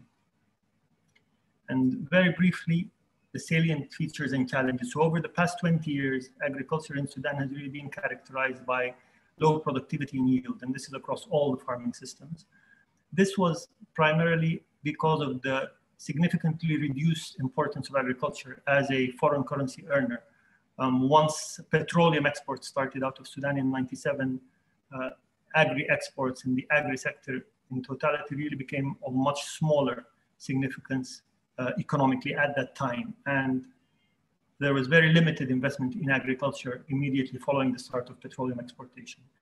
Again, very low adoption of research recommendations and low adoption of agro-technologies. Just as an example, Sudan uses about 8 kilograms of fertilizer per acre, double that in our neighbor Ethiopia, and almost 30 times that in Egypt today. So this has really resulted over the past 20 years in a relatively low value of crops and low returns on agriculture. Again, there's been limited investment in agro-processing activity and in the marketing of in agri-industries. So traditional marketing of crops in raw and unprocessed form was the norm. More recently, there is, I think, more calls for optimism. So following the separation of the South and the loss of almost all the petroleum export earnings, ag sector has again become of very significant and increasing importance, and today is quoted as being really the focus sector to drive Sudan's economy going forward. There's a growing awareness inside the sector of the importance of modern technologies, and there is an increased adoption of these agro-technologies. There is also a much greater focus on export-bound agriculture. And just looking at some of the numbers, so you will see that Sudan exports about $1.4 billion of food, and that would be about 2 billion plus if you include livestock. So animal exports, cattle, sheep, etc. But Sudan still imports about $1.7 billion annually of food. And that's primarily sugar and cereals. Sudan is today a net importer of food, excluding livestock, and a net exporter to the tune of about $300 million annually if you include livestock. And so there is clearly plenty of headroom for expansion and diversification in Sudan's export portfolio.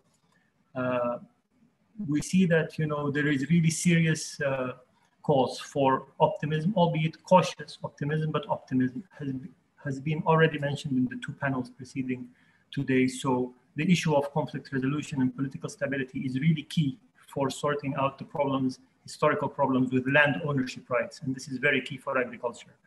The issue of the availability of patient capital, which is required for infrastructure investment into agriculture. This, I think, there is a lot of optimism that this will be forthcoming now with the recent debt arrears clearance and the possibility of debt relief and patient capital becoming available.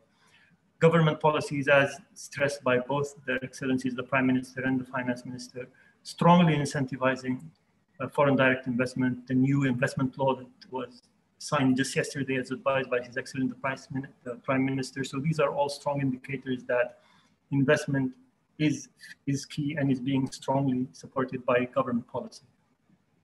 If we look at Sudan's location, it's in an extremely advantageous location for exports. So Sudan sits really on the doorstep of a large market, the GCC countries that are large net importers of food, so to the tune of $18 billion annually.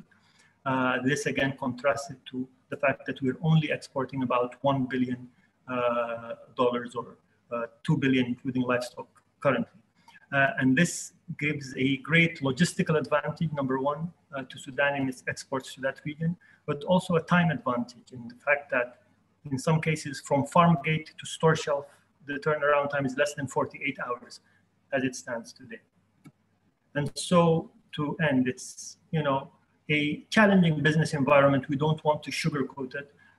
It's one where there are still a lot of hurdles that have to be overcome, but really we look at all these hurdles, we look at all these challenges as potential investment opportunities. We at CTC have been operating in the Sudanese ag sector continuously since independence for 65 years. And we're always asked, you know, why are you there? Why do you do it? We're there because we really see the long-term potential of the country. And we see that it is possible to be engaged in that country, to invest profitably in the ag sector in Sudan, while still doing so in a sustainable manner, in a way that is also socially responsible, that adds value to the country and to its people, as well as makes money for the investor. So opportunities in farming across the whole chain, agro-technology transfer are most important to increase the yields and achieve the 5x potential we talked about.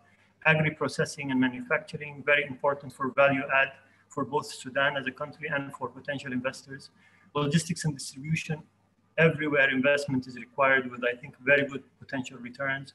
Cold store and transport chains in particular, I think a very good opportunity for investors with very attractive yields, potential yields. And then in the sales and marketing of agri-commodities and agri-processed products, and especially, and has already been mentioned today, how we can leverage ICT, investments in leveraging ICT to reduce the current market inefficiencies and improve access to information. So again, we'd like to repeat what's been said. We strongly believe that Sudan today is very much open for business and, you know, warmly welcome. I think an indicator to all foreign investors coming into a country is when you find local investors who really know the country inside out, know it with all its problems, and all willing and able and actively putting their money into long-term investments in the country. To me, that is one of the strongest indicators that the country really is open for business. So thank you very much again for listening. I'd like to introduce Dr. Nima Nedeljković, who will be moderating the next panel. Thank you. Very well. Thank you very much, Ahmed. I'm Nima Nedeljković. I'm the chairman of Africa Global Schaefer Group. I want to thank also our Sudanese colleagues, American colleagues, officials, and Corporate Council on Africa for really organizing this in such a timely time. We have continuously heard about agro-industry, agriculture as being the backbone. Well, that I can certainly verify and certify.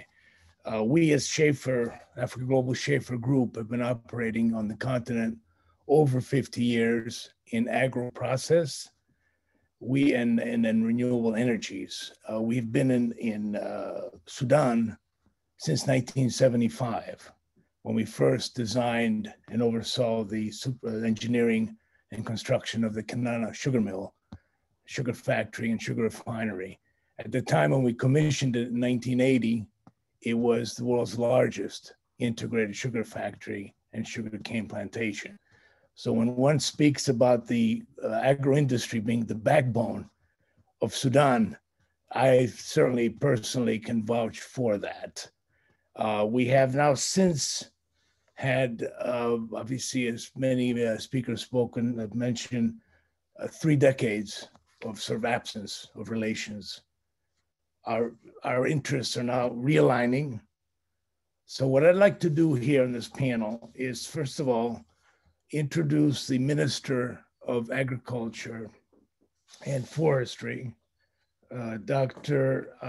Ismail Harbi, to give us an opening remarks and presentations. And then I will from there take it on with introducing the panelists and have a discussion. And I know we're running short on time, but we will try to manage. So with that, Your Excellency, Minister Harbi, please, if we could hear your opening remarks. Thank you. Well, thank you very much, Mr. Nima.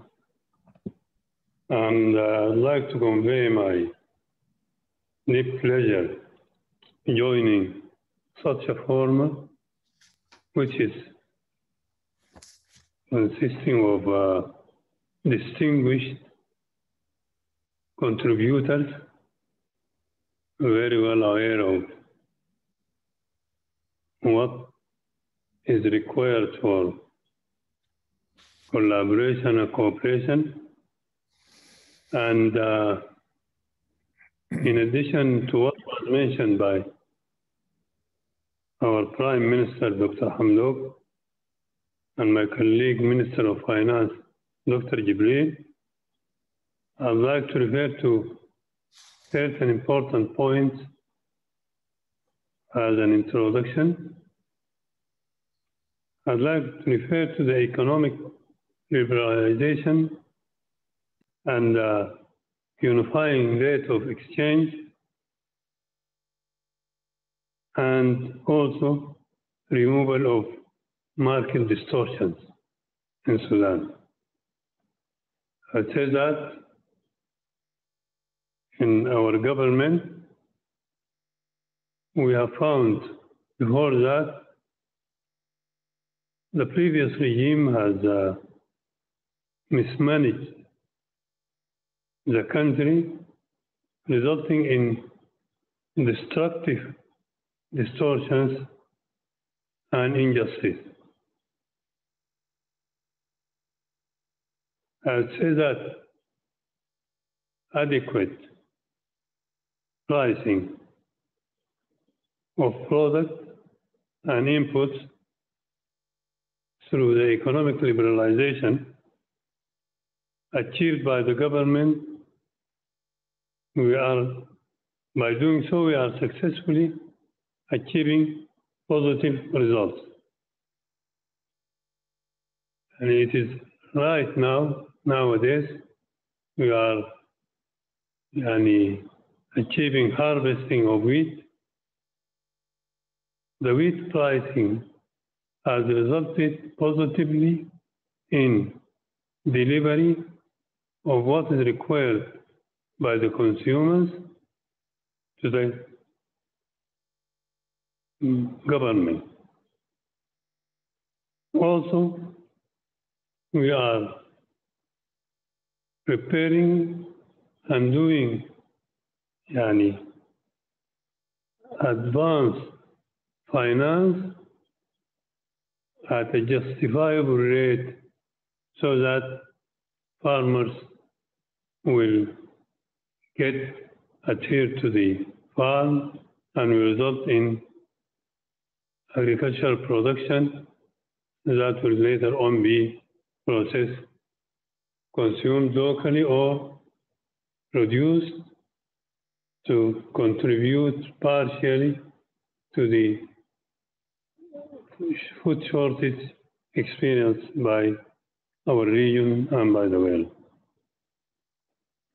It is clear that in Sudan, agriculture, including both animal production and crop production, is the main driver of the economy in Sudan.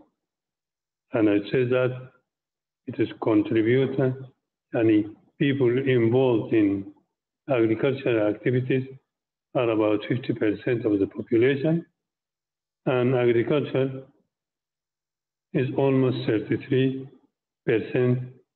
of the gross domestic product. Related to that, I would talk about employment opportunity, and especially referring to the youth and women. And I would say that also youth and women were the most negatively affected part of the community by the previous regime destructive policies. The government right now is actively involved in implementing agricultural projects as well as creating jobs opportunities for the youth and women, resulting in correction of what we are experiencing now, accumulation of most of our population in about 2 to 3 main cities. So, making the rural area as an attractive area, we are going to implement agri projects for youth, women, cooperatives, and we are going to give encouraging steps to have these people in these categories moving towards the rural area rather than accumulating in the city. And even in the cities, we are going to act positively on the issues of agro-industrial aspects with the objective of adding value to different crops. This will result in accommodation of more youth and more women in this government policy. Related to that, we are going to focus, because we feel that one of the main reasons for our failure in the past is that we are exporting our crops and products in a raw form. This will result in a reduced profit, and this will make us unable to make more progress. So, field crops, forestry, animal, horticultural crops in most of our areas, irrigated and rain-fed, would be subjected to added value before use or export. And this is a very important issue, and I think these are of the main points I would like to reflect to you, Mr. Mima. Thank you very much for giving me such an opportunity. Thank you.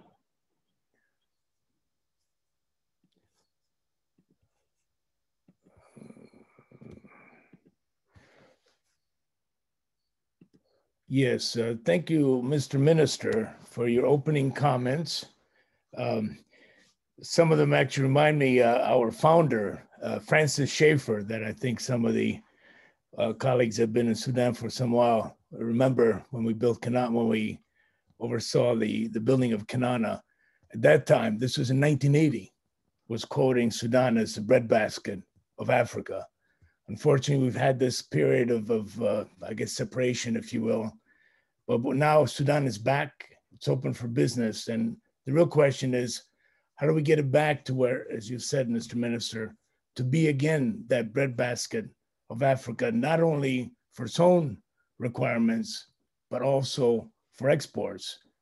And then exports, not just of raw materials, of raw food products, but actually completed food value addition products that create greater value for Sudan. So if you would maybe just elaborate a little bit before I turn to the panelists on where you see those comparative advantages that Sudan has. And both you mentioned a bit in terms of its logistical geographic position. And what do you think, what would you look for primarily from, we have many, many attendees in this sector of interest for American investors coming in. If you could just tackle those two, and then we'll go to the panelists. Thank you, Mr. Minister.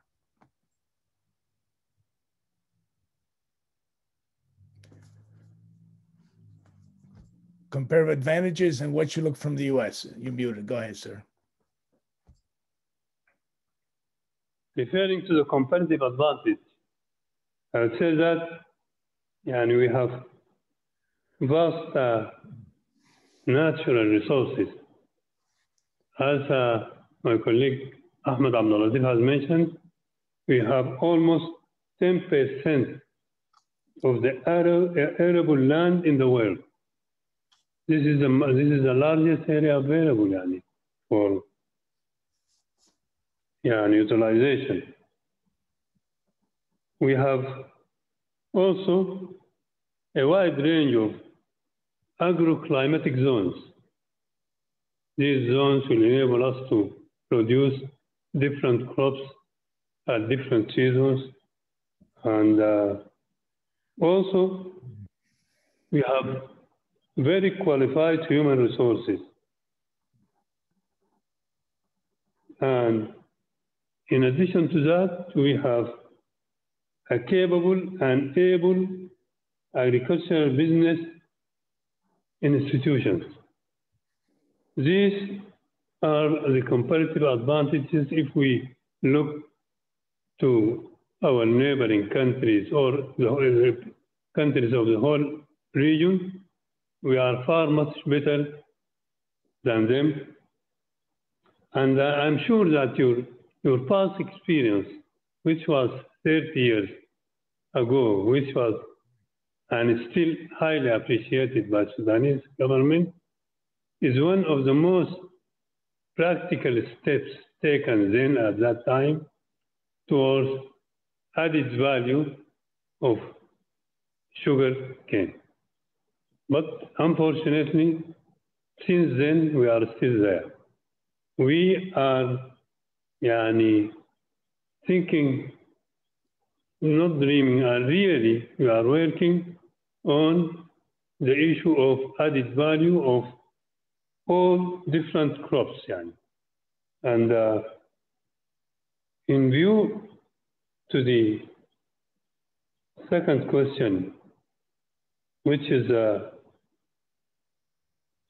related to what are the aspects that could be, we are interested in from the United States. I say that a lot of this, part of this issue, I would say that our private sector is very well aware the market needs. But we, as a government, we are interested in technologies, technology transfer, and agricultural production, increasing production and productivity, and use of suitable technology to transform these products into profitable and useful market crops. And thank you very much. Thank you very much, Mr. Minister. Very, very clear issues as to why the advantage. Clearly, one we've seen is certainly that very, very talented Sudanese capability and expertise that has developed over the years. So with that, if I can turn, we have two panelists from the US companies, international companies, one from the Sudanese sector.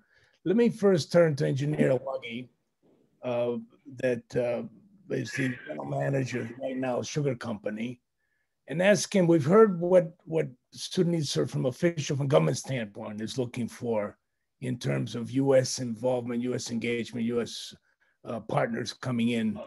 What are you, as a leading Sudanese agro-industry, maybe tell us very quick a little bit about White Nile Company, then tell us what you'd be looking for as far as attracting US investors coming in. Over to you, sir. Mr. Wagi, engineer. Hi, and appreciated to be here with everyone, with a distinguished guest, the Prime Minister and all the ministers, and ladies and gentlemen. I think we can't introduce White Nile before we introduce the sugar industry in Sudan, because it's have a very big history of 60 years. And we have 3 companies, 6 factories. The government company owns 4 factories scattered all over the country. And we have Kinana, which should be mentioned before, which be the first partnership with the international community in terms of Kuwait and Saudi Arabia and AAA-ID. And this is a step in between owning the factories by the government. And Kinana was a very successful story with the Sudanese Sugar Company. And later in the 890s, the White Nile as an idea started to come, and it started in 2004 actually. And it faced a lot of obstacles and problems and issues related to sanctions, funds, and some kind of issues in management and shortage of funds at the end, the delays of the company to be, as you mentioned, leading company. We are not considering us as a leading company because we have Kinana as a leading producer.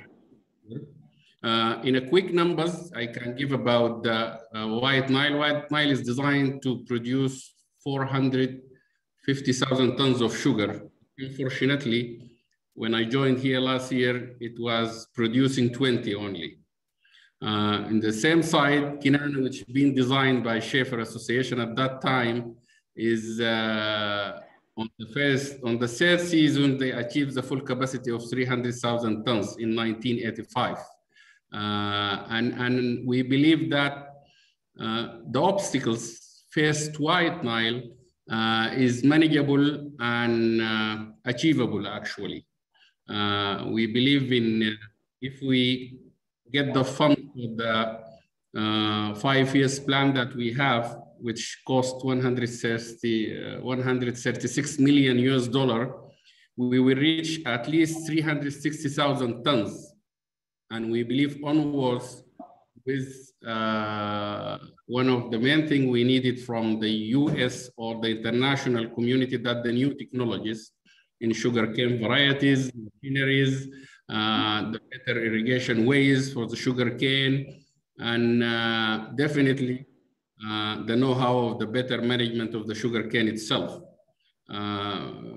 White Nile is owned by 30% by Kinana itself, and about 15% of the AAA-ID, the Arab Investment Authority, and government of Sudan about 10%, and the remain is so many small government and non-government bodies, including and Bank of Sudan. Now, to give full idea about what they expected from the White Nile, let's give a brief about the sugar industry and sugar trade in Sudan. Sudan now, design capacity, it's 1.2 million, but we actually produce about 450. And we import 1.2 million tons of sugar, which make us the 7th in the world, actually. This is mainly because of sugar smuggling to the neighbor countries. And because Sudan is providing smuggling to Chad, Central Africa, somehow South Sudan, Eritrea, and Ethiopia. And this is make White Nile is a good opportunity for investment. So this is the second requirement from the American investors, that the product itself, it have a very big market. So there is no, there is a big opportunity for the product itself. Noting that with Kinana experience by owning this 1/3 in this company, and a very successful story of producing ethanol from molasses, Kinana now producing about exporting 40 million liters of ethanol. And this could be repeated to the White Nile, which bring foreign currency to the company. And if White Nile reach these numbers, 360, or manage to get the 450, we have the land to do that, and we have the capabilities to do that. Meanwhile, we started last year refining the raw sugar, which is utilizing the main resources we have, which is the factory. Now we are refining 500 tons of raw sugar per day, and we believe with POS we could reach 600 to 700,000 tons from the White Nile by refining sugar and producing sugar from the sugar cane. I hope quickly I give you an idea about Sudan sugar industry and the White Nile. Thank you, Engineer Awagi. Thank you very much. And I know we're tight on time. So I want to jump over now to our colleagues from the US. Gustavo Oberto is the president for Global Agriculture Irrigation for Lindsay. Lindsay, world renowned, obviously, irrigation company, been, I think, on the continent for many, many years. Please, can I hear from you? You've heard now that the request really for technologies, increasing productivity. This is really what Sudan, both officially and private companies, are seeking. What can Lindsay offer in that? Tell us a little bit about Lindsay, how are you looking at Sudan today? And again, please, if we can all mind the time so we can ask a couple of questions to the audience. Over to you, Matthew. Yeah, thank you, Mima. Again, thank you for organizing this event. It's a pleasure to be with all of you today. And thank you, Mr. Excellency Harvey. Appreciate the opportunity to speak with you today. So just to introduce briefly, Lindsay, we're a leading global manufacturer of mechanized irrigation and IoT solutions. We're a global company. We have 9 manufacturing plants around the world, including one in Cape Town, South Africa. And we make center pivot irrigation systems that help farmers be able to increase the yield on the crops, but also have more predictability on the yields that they can expect from their crops. And where the technology comes in is it helps farmers be able to make better decisions on when to irrigate, where and how much to irrigate, which is, I think, very important in places like Sudan, not only to have good crop production, but also to conserve critical water and energy resources, which we know is a key issue for Sudan, particularly being one of those countries with water stress, particularly as we look into the future. Our presence in Sudan has been for quite a while. We've been there for several years. We have executed several large commercial projects, like with GLB Invest in 2013, 2015, where we have done the feasibility studies and engineering studies to have several hundreds machines installed for the production of alfalfa, which is some of the best alfalfa that we have seen in the world has come from Sudan. So we're very proud of that project. We have also worked with the Satna International on, again, several hundreds of center pivot irrigation machines that have gone as well to Sudan. So I think when I look into the future and to answer Mima's question specifically here, we have a presence in Sudan. We have been working with the commercial agricultural groups to develop commercial farming. And of course, we look forward to doing more of that, but we are also interested, Your Excellency, to work with you and Prime Minister Hamdok as well on facilitating the agricultural environment for local private farmers in Sudan so that they have the ability to access and to afford to invest in modern irrigation technologies that will be critical in improving their livelihoods, their personal economies, and of course, ultimately bring more money to their pockets that they can reinvest in the local economy of Sudan. Thank you, Gustavo. I think the point you make is so critical, that is really the reinvestment also with the Sudanese partners. I mean, that is something, through our 50 years around the continent, we have very, very much been keen and focused on. And it's something in Sudan that really, although there's been a 3-decade gap, but we certainly had that kind of capacity and appreciation in the past. Dominic Royce, you're the managing director for Africa at AGCO.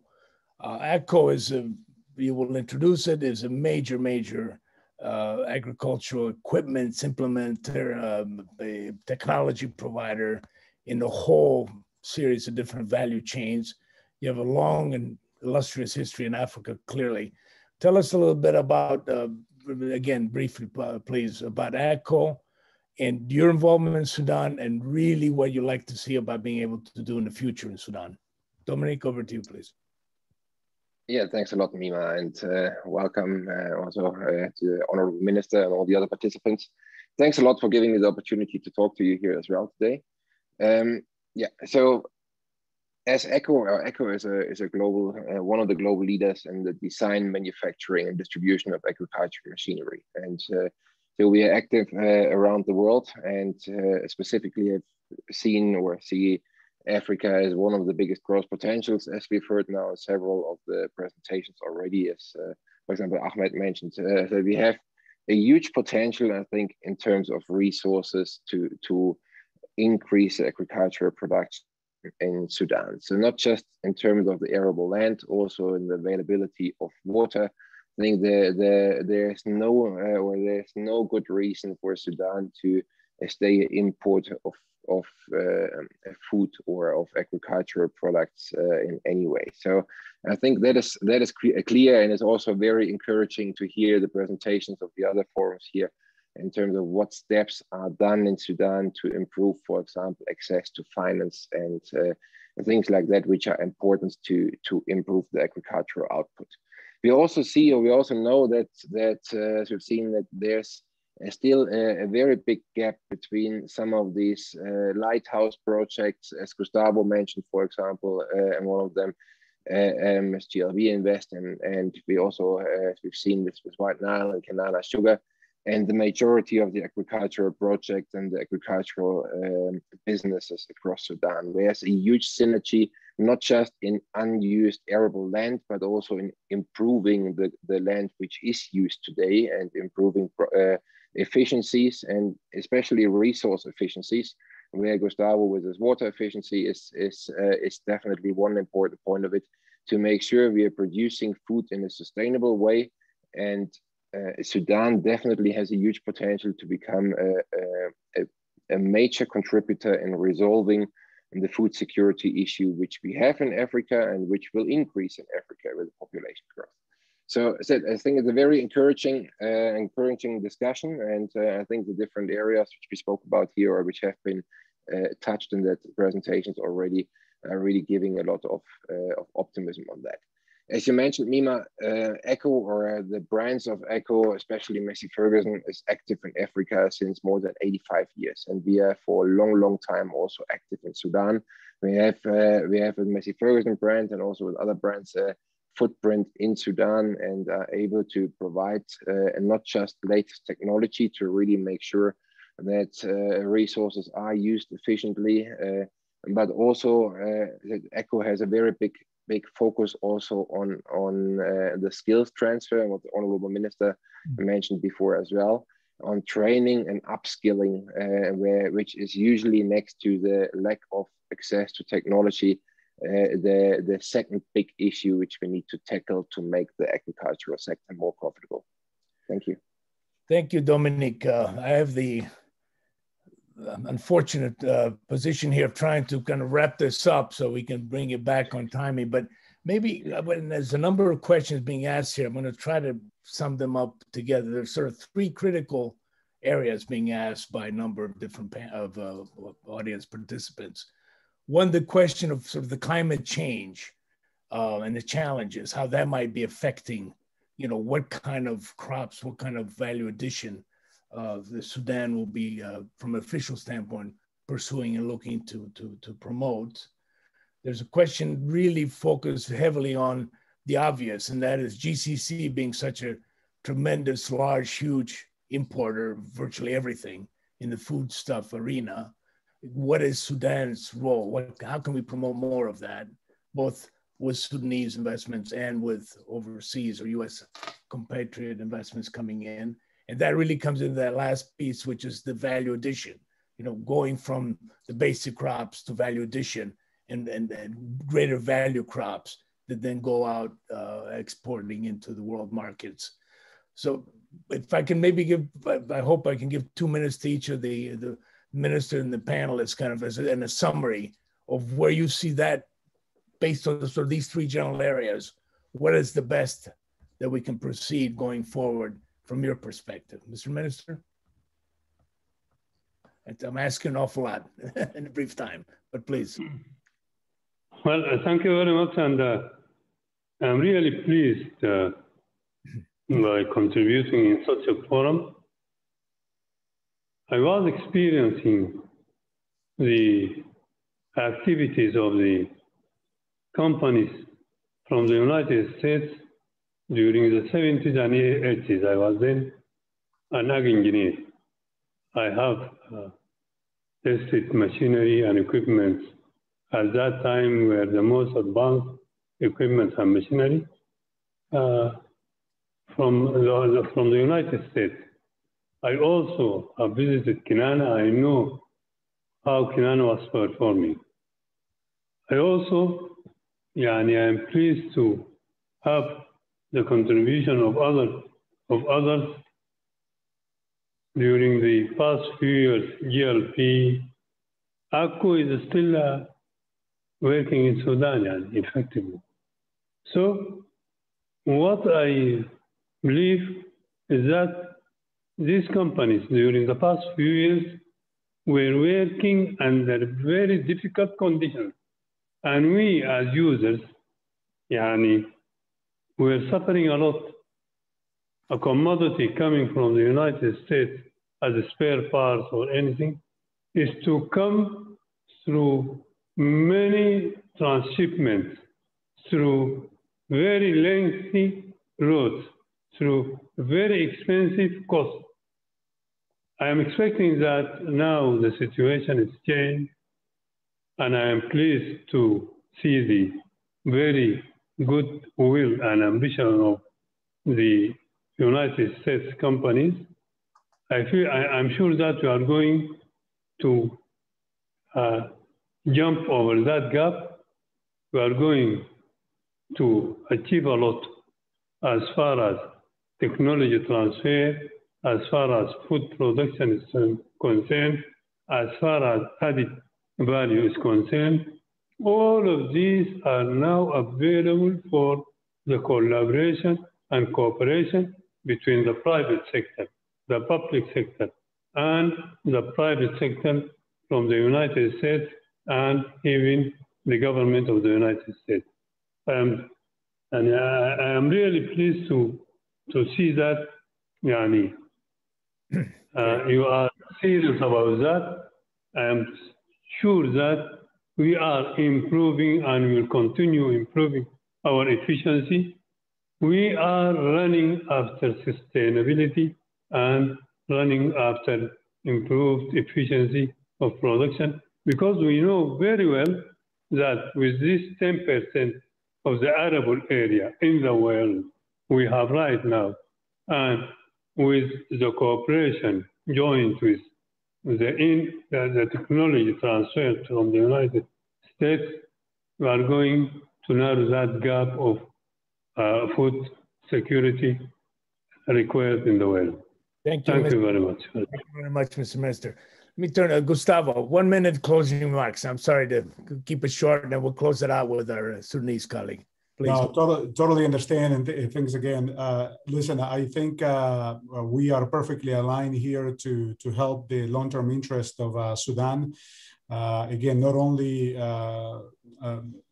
Mr. Harvey, to increase, again, as you said well, the productivity of commodities in Sudan, to help Sudan raise more high-value crops, and but also increase the livelihood of the Sudanese people. And really, also like my colleague here at Dominic mentioned as well, really having the ability to know that Sudan will count with the valuable resources like water in years to come for future seasons of crops, I think is critical. So there are technologies today, there are modern farming practices that can be extremely impactful to Sudan and help Sudan rise and grow a healthy economy. So we're very pleased to be part of that process. So thanks again for the opportunity.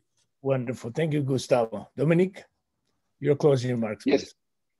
Yeah, thank you very much, Mima. Just to add to that, we are absolutely willing to step in and to help develop the Sudanese agriculture.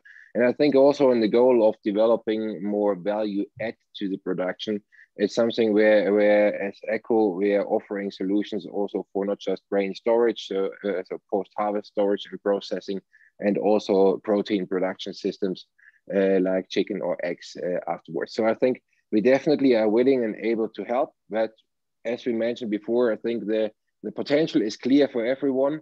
The stumbling blocks in the past have been the long-term aspect of an investment in that kind of infrastructure. And I think we are in a very good way to resolve that. And we have been in Sudan through all the decades, the difficult decades, and I'm very much looking forward for the time to come now, when business hopefully gets easier for us and we can help to develop the Sudanese sector.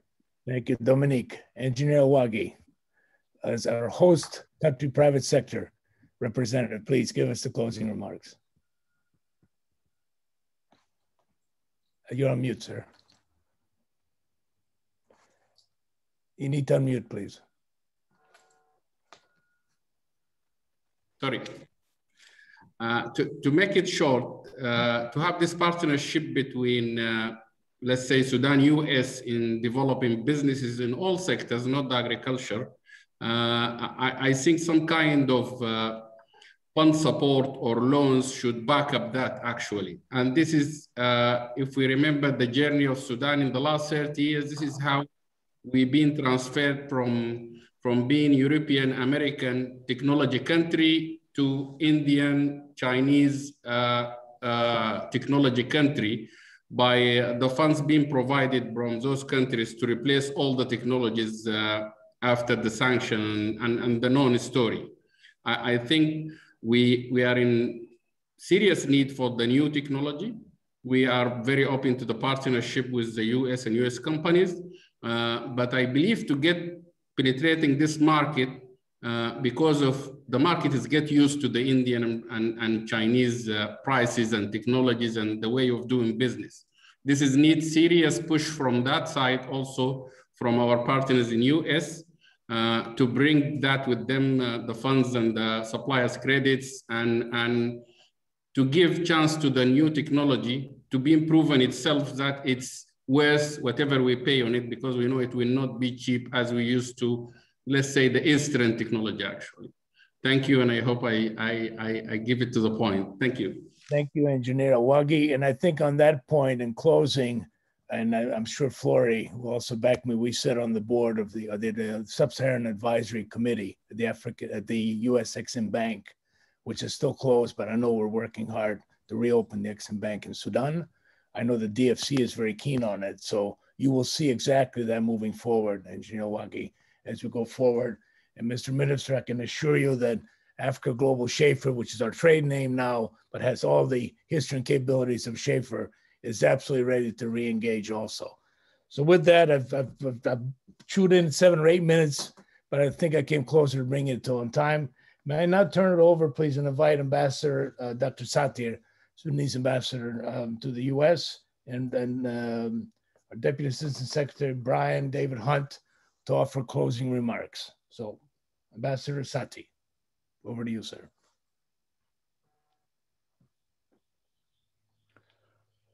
Ambassador, are you with us?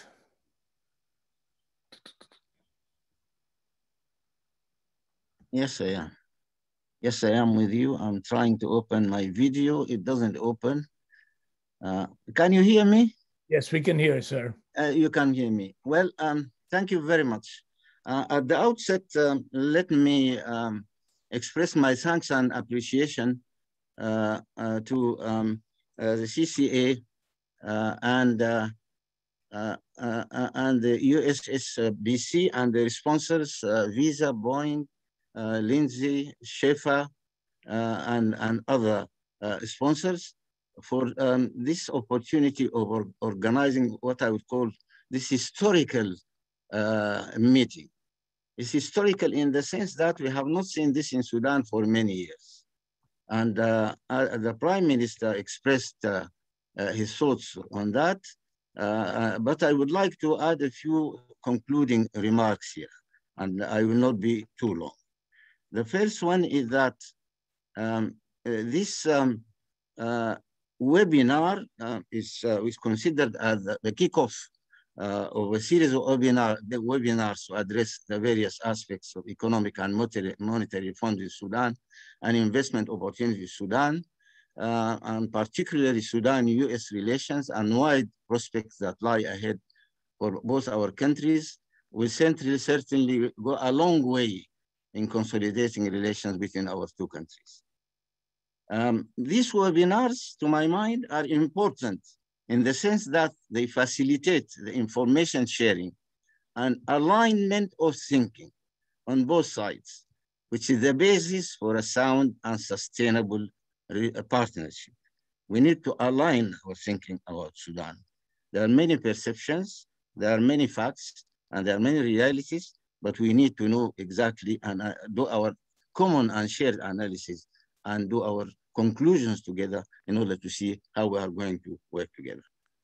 My third point is that the Prime Minister has laid the ground for our discussion this evening, depending where you are, by giving us a broad display of the achievement of the transitional government while being candid about the challenges that lie ahead. He announced the great news of the adoption of what he called the most revolutionary investment law in the region. This is indeed great news, as we all know that investment environment constituted a real challenge in the past. And this new law certainly opened the way for the creation of an attractive business and investment environment in Sudan that can provide assurance and protection to the investors' rights. The Prime Minister reinforced by the Minister of Finance who followed him said that we are not looking for handouts, rather for win-win partnerships, and I think this is important.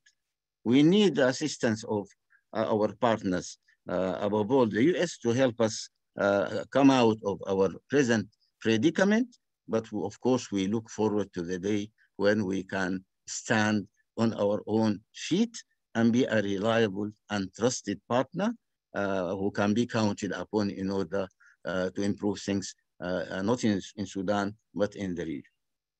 The Minister of Finance reviewed the reforms that have been undertaken recently and which are intended to prepare the ground to welcome foreign investments. These reforms are most welcome as they respond to requirements of sound management of an economy which is finally opening up to the global market system and looking forward to reaping the benefits of transparency, accountability, which is being infused into the Sudanese systems.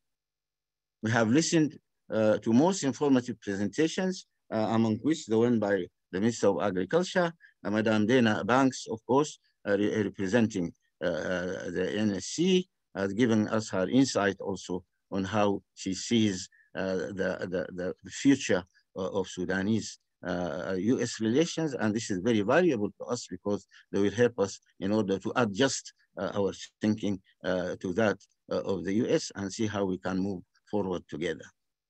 The various key sectors that provided a wealth of information to us, including agriculture, food security, renewable energy, trade and finance, aviation, infrastructure, and a special focus in all this will be made on youth employment. This also, of course, involves startups and skills transfers.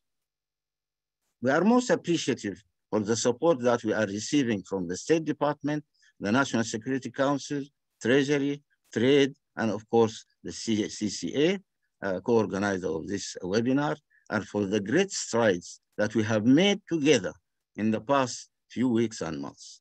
We know how a solid base to build upon. We now have a solid base to build upon.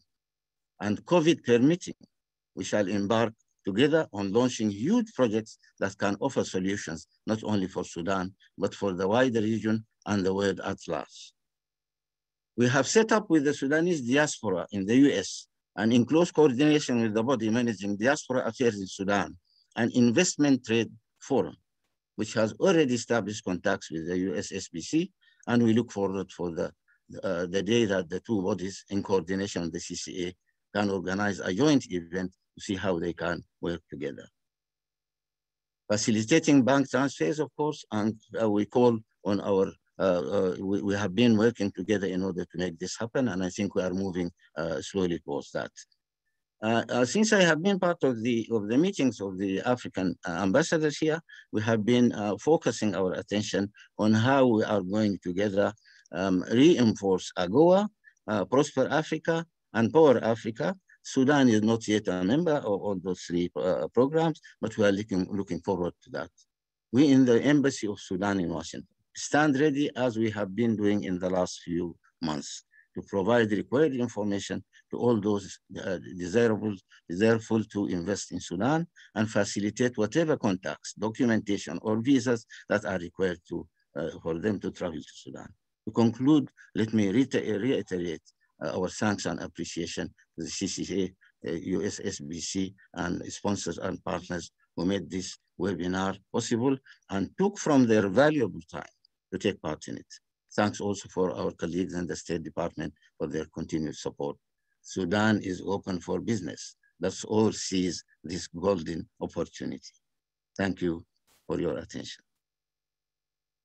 Thank you very much, Ambassador, for your closing remarks. And may I now turn to our Deputy Assistant Secretary, Brian Hunt, for his closing remarks before I turn it over to Flory. Thank you, sir. Mr. Hunt, you have the floor.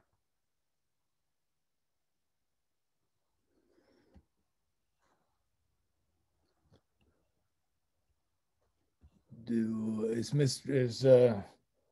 Deputy Assistant Secretary still with us, Flory?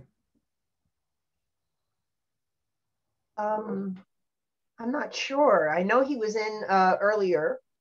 Perhaps he is trying to unmute himself. Let's give it just a moment. Okay. Brian, are you there? So it looks like we may have lost the Deputy Assistant Secretary, at least at the moment.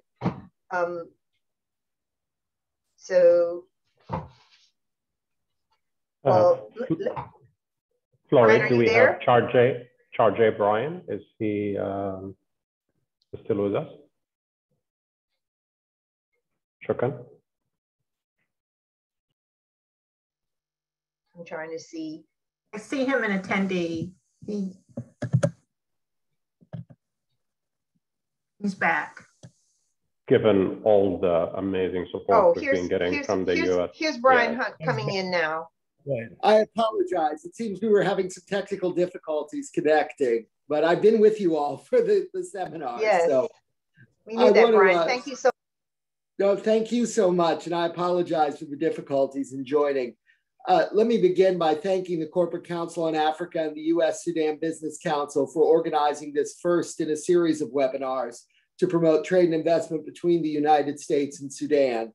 The high-level involvement from the Sudanese government in today's event illustrates the seriousness with which it approaches the task of economic reform and of rebuilding the Sudanese economy. This bodes well for the economic and commercial relationship between our two countries. I'm very pleased that this is not a one-off event, but rather a series of discussions, which I am confident will help the U.S. business community better understand the Sudanese market and the opportunities that it presents. Sudan's decades of isolation from the global economy have created a significant knowledge gap about its market prospects and opportunities. I applaud the Corporate Council on Africa and the U.S. Sudan Business Council for taking the initiative to close this gap and highlight sectors of Sudan's economy that provide promising opportunities for U.S. businesses. As you've heard repeatedly today, the United States government is actively supporting the efforts of Sudan's civilian-led transitional government to promote political and economic transformation in the country. After decades of political repression and economic mismanagement, the Sudanese people have demanded change, and we are pleased that the new government is listening and moving forward to meet those demands.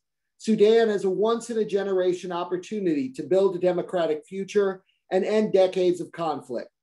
International partners have a critical role to play in this process, but ultimately, economic growth and prosperity depend on a robust private sector that is fully integrated with the global economy. The new Sudanese government has made such integration possible with the actions that it has taken to achieve both rescission of Sudan's state-sponsored terrorism designation and to settle the claims of terrorism victims. With those issues successfully resolved, the United States government wants to signal that it is time to move forward and encourage mutually beneficial U.S. trade with and investment in Sudan. The country's new government has signaled its commitment to taking the steps necessary to attract U.S. investment, facilitate trade, and create a climate welcoming to private sector activity. In addition to other reforms which have been extensively discussed already, Sudan's recent decision to unify its foreign exchange rates was a critical step needed to promote macroeconomic stability and to make progress towards achieving HIPC debt relief. With these and other planned macroeconomic reforms, the government is clearing the way for greater opportunity in Sudan and reversing the factors that impeded private sector development.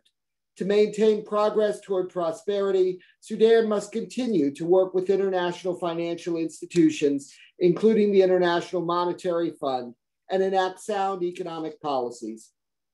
Despite all of the reform that we have seen, and the United States government's commitment to use the tools at our disposal to work with companies to expand trade and investment in Sudan, it's important that we all enter into this space cognizant of the restrictions that still exist. U.S. licensing restrictions and requirements create real and perceived barriers to new business activity and will take time to address. The Sudanese reforms process remains very much a work in progress, and it will also take time to improve fully the business environment, update anti-money laundering and countering the financing of terrorism regulations, and restore economic stability.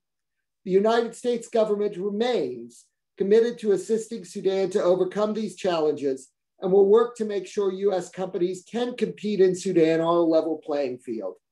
I am pleased to see that despite remaining challenges, U.S. business interest in the Sudanese market is increasing. Oracle Mobile Banking, Pizza Hut, Visa, and KFC have announced investments. Agricultural investments in seed, technology, and equipment, energy, and infrastructure deals are in the works. And in May 17th in Paris, there will be an investment conference to further encourage trade and investment in Sudan as part of a broader summit on Sudan hosted by French President Macron. The United States government sees significant potential in Sudan. It is our hope that U.S. companies and the Sudanese private sector will partner together to capitalize on existing opportunities to develop new segments of the economy and to help drive forward Sudan's economic and democratic development to the benefit of the country's people and the wider region. Thank you very much.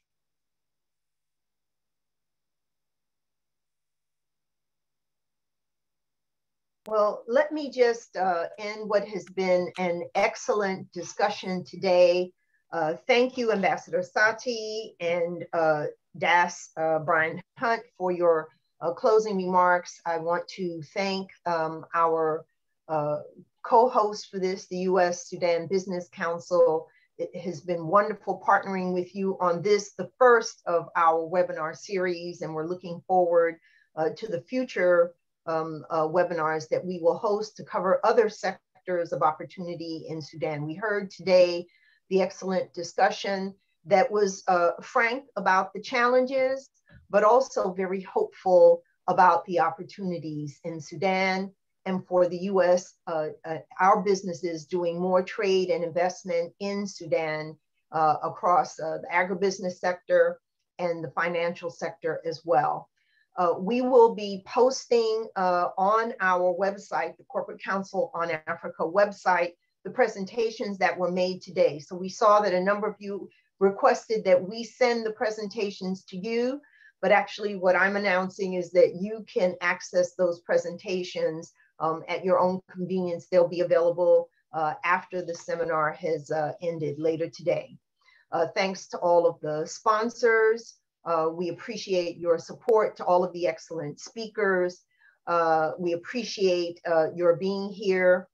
And we are looking forward, again, as I said, to future sessions where we can elaborate further and explore further the opportunities between the United States and Sudan.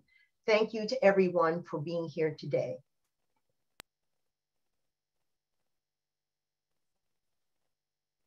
Thank you, and bye-bye.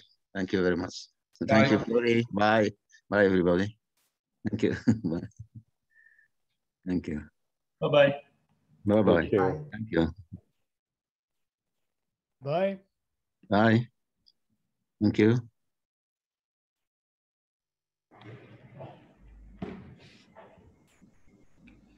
Thank you, everyone. Bye-bye.